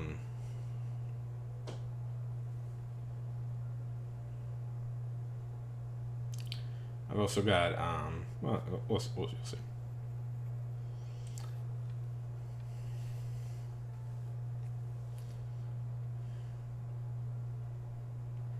Yeah.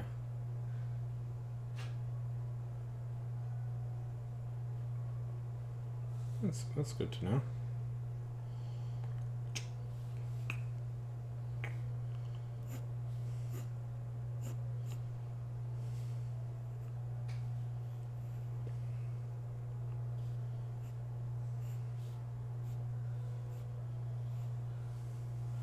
Steven Seagal. Yeah, that's. I mean, 100% of my followers are from Twitch, which is what's so great about this platform. I mean, I've been irritating everybody in the world with like trying to get them to follow me, but I don't care. Listen, this thing is for free, so I get to do little ads for my other projects, and they have to just listen to it. Yeah.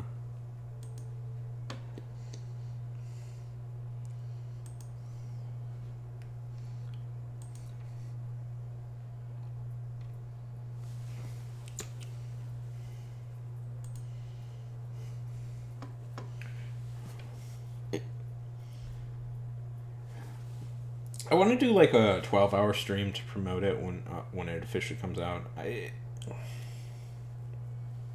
might do it end of June or maybe end of June, or maybe technically 1st of May. Yeah, July. Technically, very technically. Just because that's a Saturday. I was thinking of doing a 24-hour stream. I don't know if I have the energy to do that, but I'm aiming for at least a 12-hour. Oh, whoa! People are here again. That's good.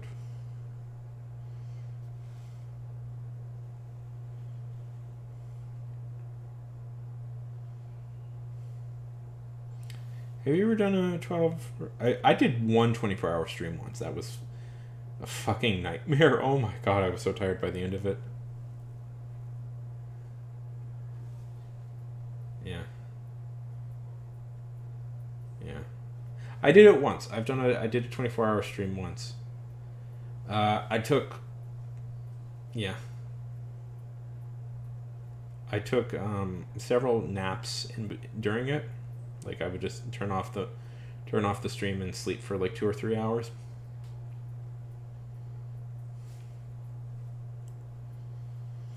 Yeah, 12 is more manageable.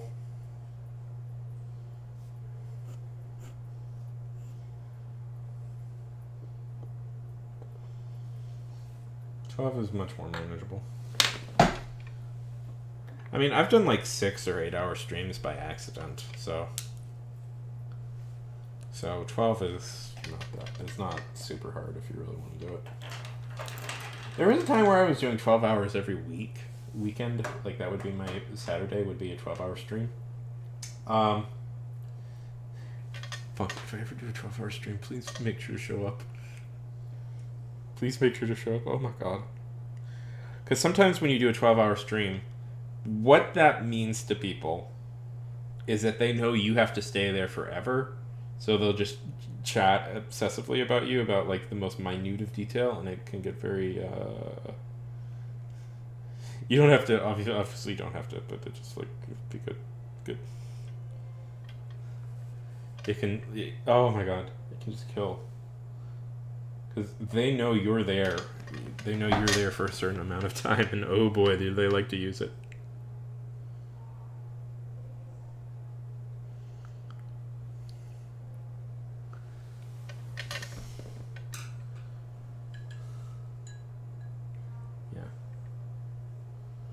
See, I prefer just me, I'm a chatter. I like just talking with people.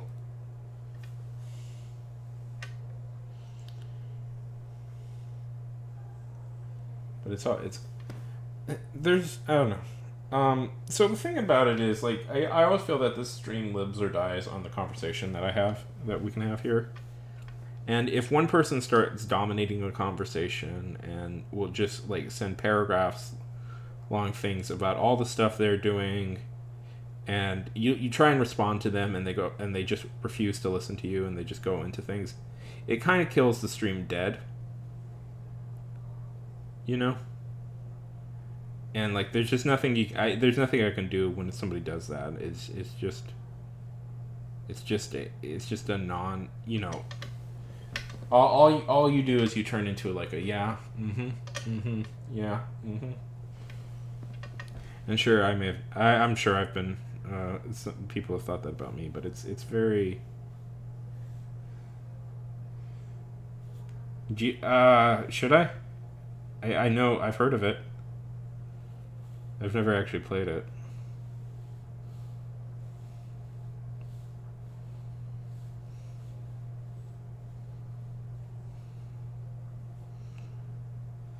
Yeah.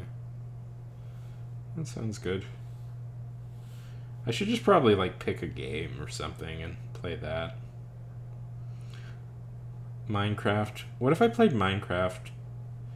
Has anybody on Twitch heard of Minecraft? I've played Minecraft before.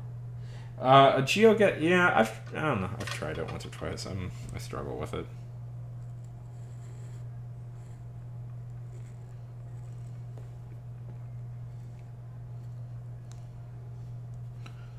Oh, finally this thing started working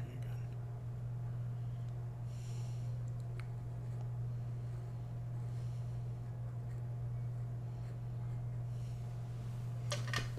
Have you played it? Should we play it now?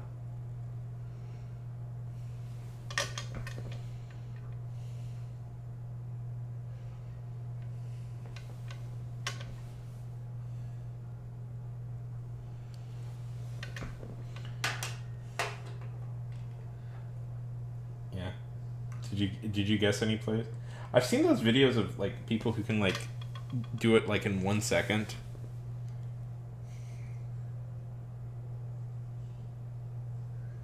It's pretty wild.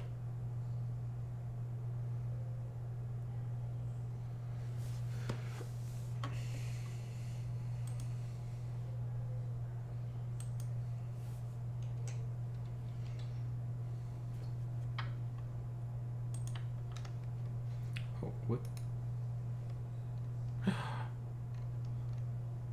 No, I don't.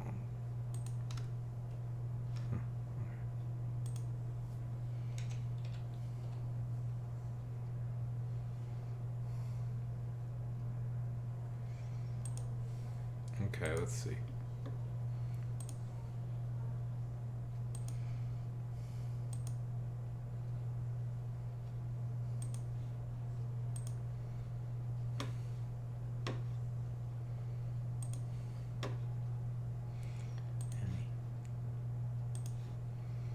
Single player.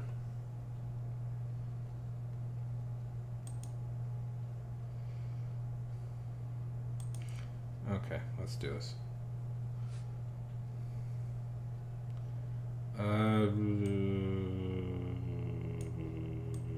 Okay. Okay, we have. Oh boy. Oh boy. Oh boy. Ooh, what's that? What is that? What is that? Okay. Oh, this is Italy. We're in Italy. Well, we're in the former Roman. Okay, I think this is Italy. I'm pretty sure this is Italy because that's Romulus and Remus. Okay.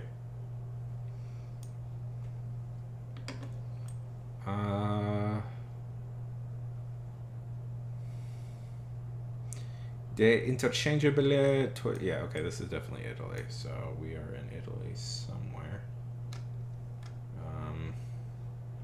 But where?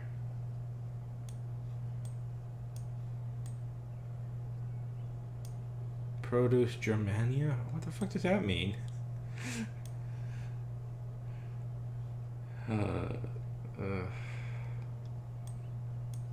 Dare you? Dare you?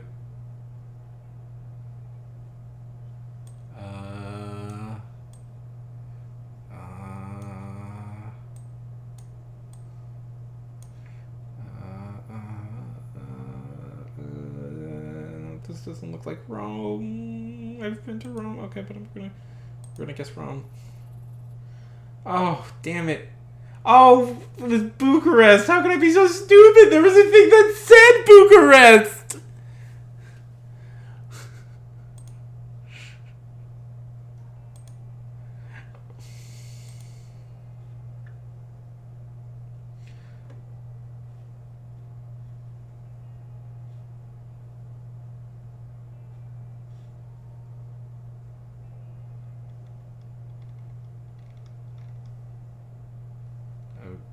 Okay. I think this is. Let me guess. Oh, shit! Ah.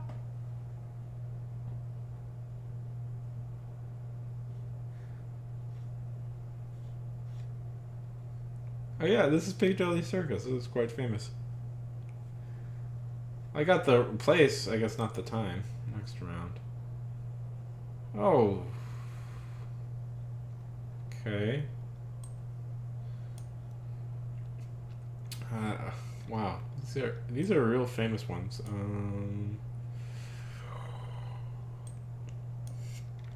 Possible time. I'm bad with dates.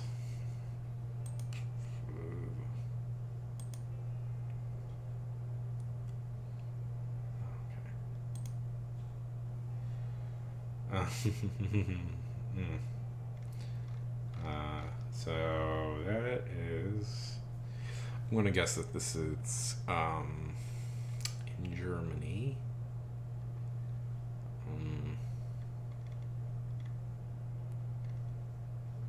Let's see. Probably. And then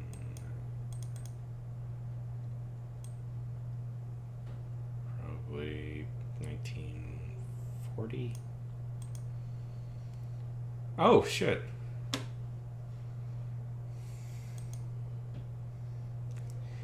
Yeah.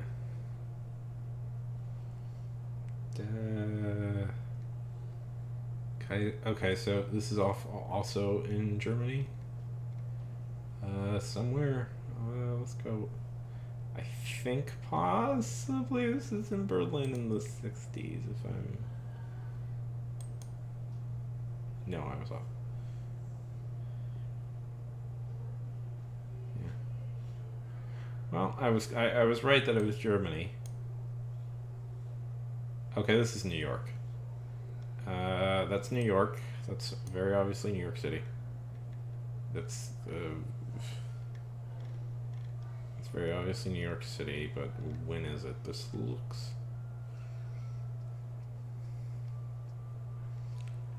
No. Because look at the guy next to her. That guy... This is sometime in the 90s. Look. No, it's in the 2000s. Ba-bada bing, ba-da boom. What do I see there? I see a Harry Potter. I see a Harry Potter.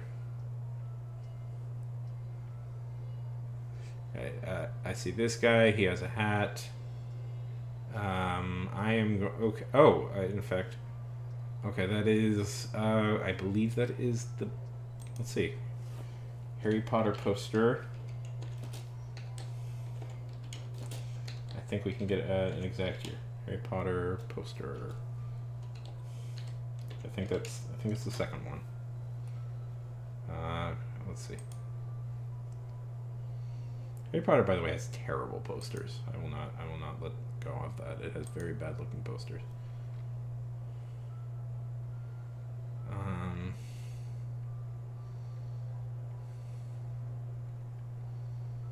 Let's see. It's a green one. I'm pretty sure it is the Chamber of I'm almost certain it's the Chamber of Secrets. Yes.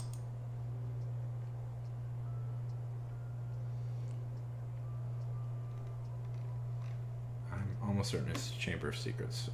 It's this one. It is this one. Yes, it's that exact one. And the Chamber of Secrets came out in... When did the Chamber of Secrets come out in? Because it has to be right around that time. Harry Potter and the Chamber of Secrets came out in 2002. So...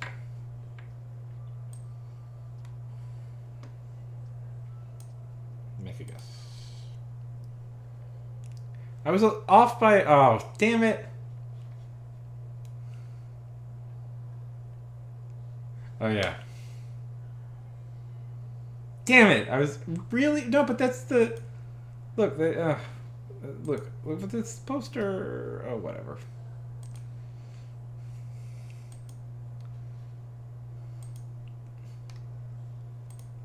Okay, one more time. This was kind of... Okay. It's kind of fun. Anyways, we'll do that later. Shock of all shock that I'm kind of... It's definitely Germany. Problem is with Germany is that there's a lot of places that it could... There's always a ton of places that it could be. In Germany. Let's see. Now I'm tempted to stop doing this and play this game. You are right. I'm having fun doing this. Okay, this is Germany. Somewhere in Germany, obviously. I don't know. Let's go with Hamburg. And I'm gonna say well, you know what? I mean, I always guess Berlin, but I think this might be Berlin, actually.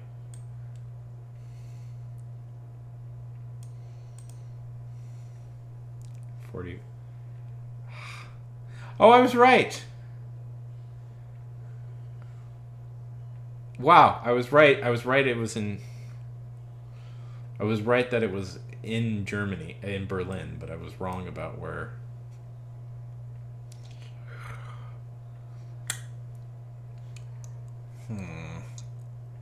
This is a race, obviously.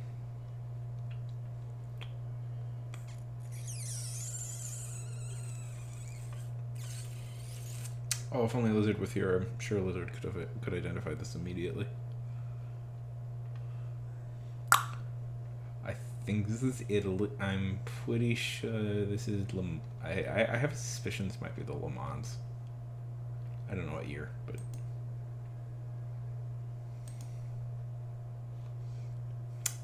Ah!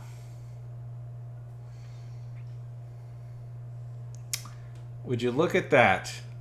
I was correct. I was correct that it was Le Mans. I should probably put it in Le Mans, but which is where the race is held. But okay. This is London. This is London, I think, in the 50s.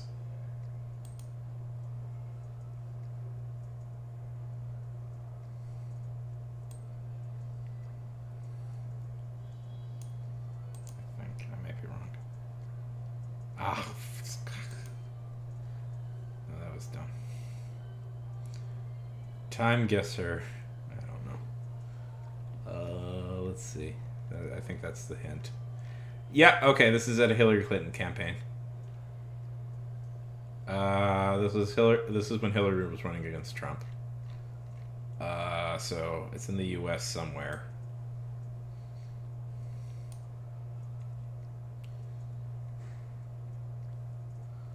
Yeah.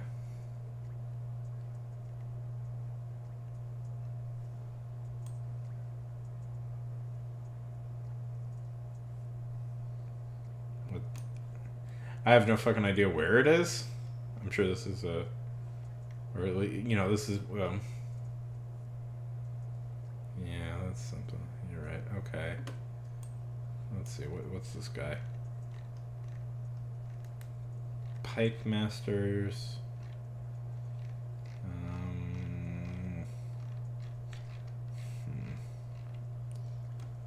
Let's see. I don't know. Is it maybe Chicago?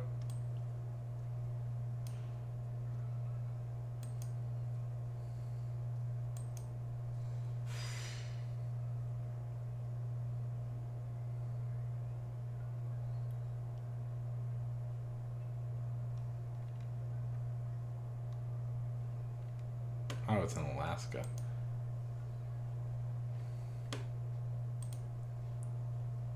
Well, you can't make a guess if you don't show the stupid. Oh. Okay.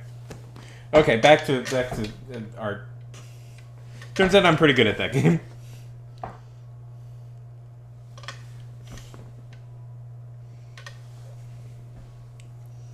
Vector art, yeah. Well, that's something I could do for a 12-hour stream.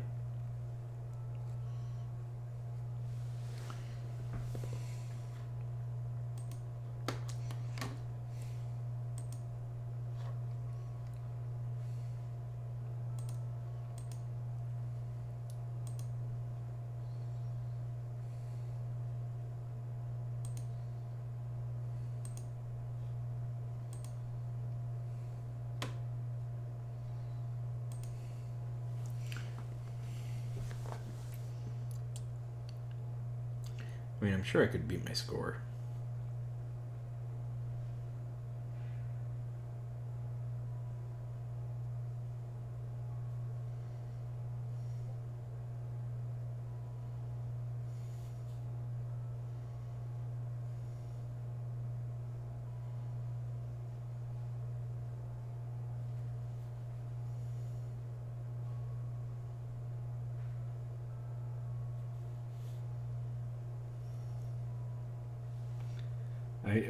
Yeah.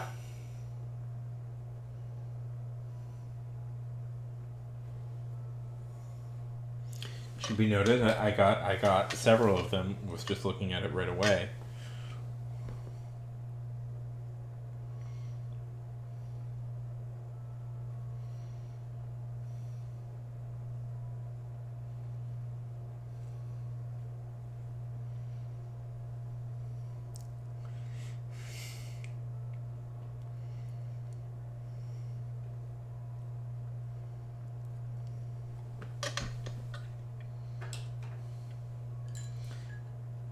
Yes. How did you figure out my deceptive ability, my deceptive love of proving my intelligence?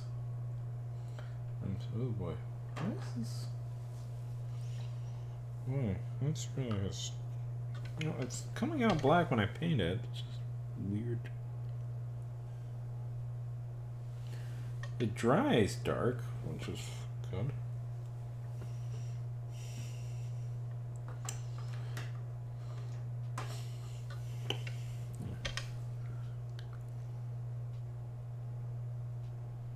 I don't like these brushes a lot. I'm not a huge fan of these brushes. Should get better ones.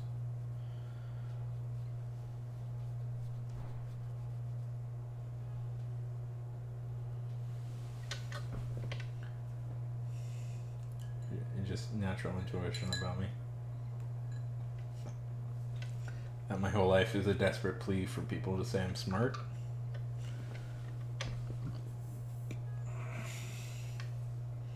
Please tell me I'm smart.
So you guys played that last night?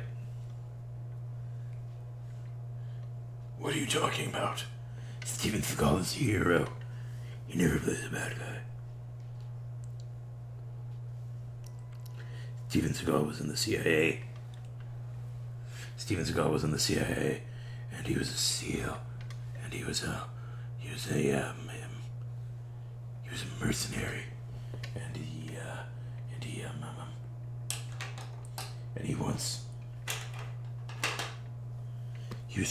trained CIA guys, even in Aikido, and he won a 20-man Kumite by himself 5 times.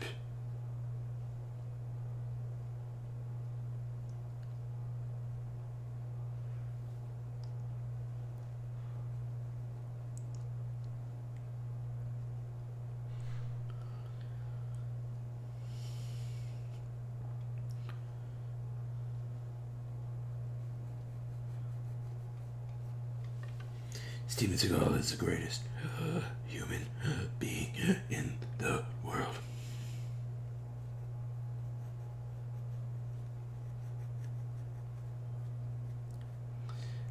And he's a great actor and writer and director, and he's also the reincarnation of a Tibetan Lama.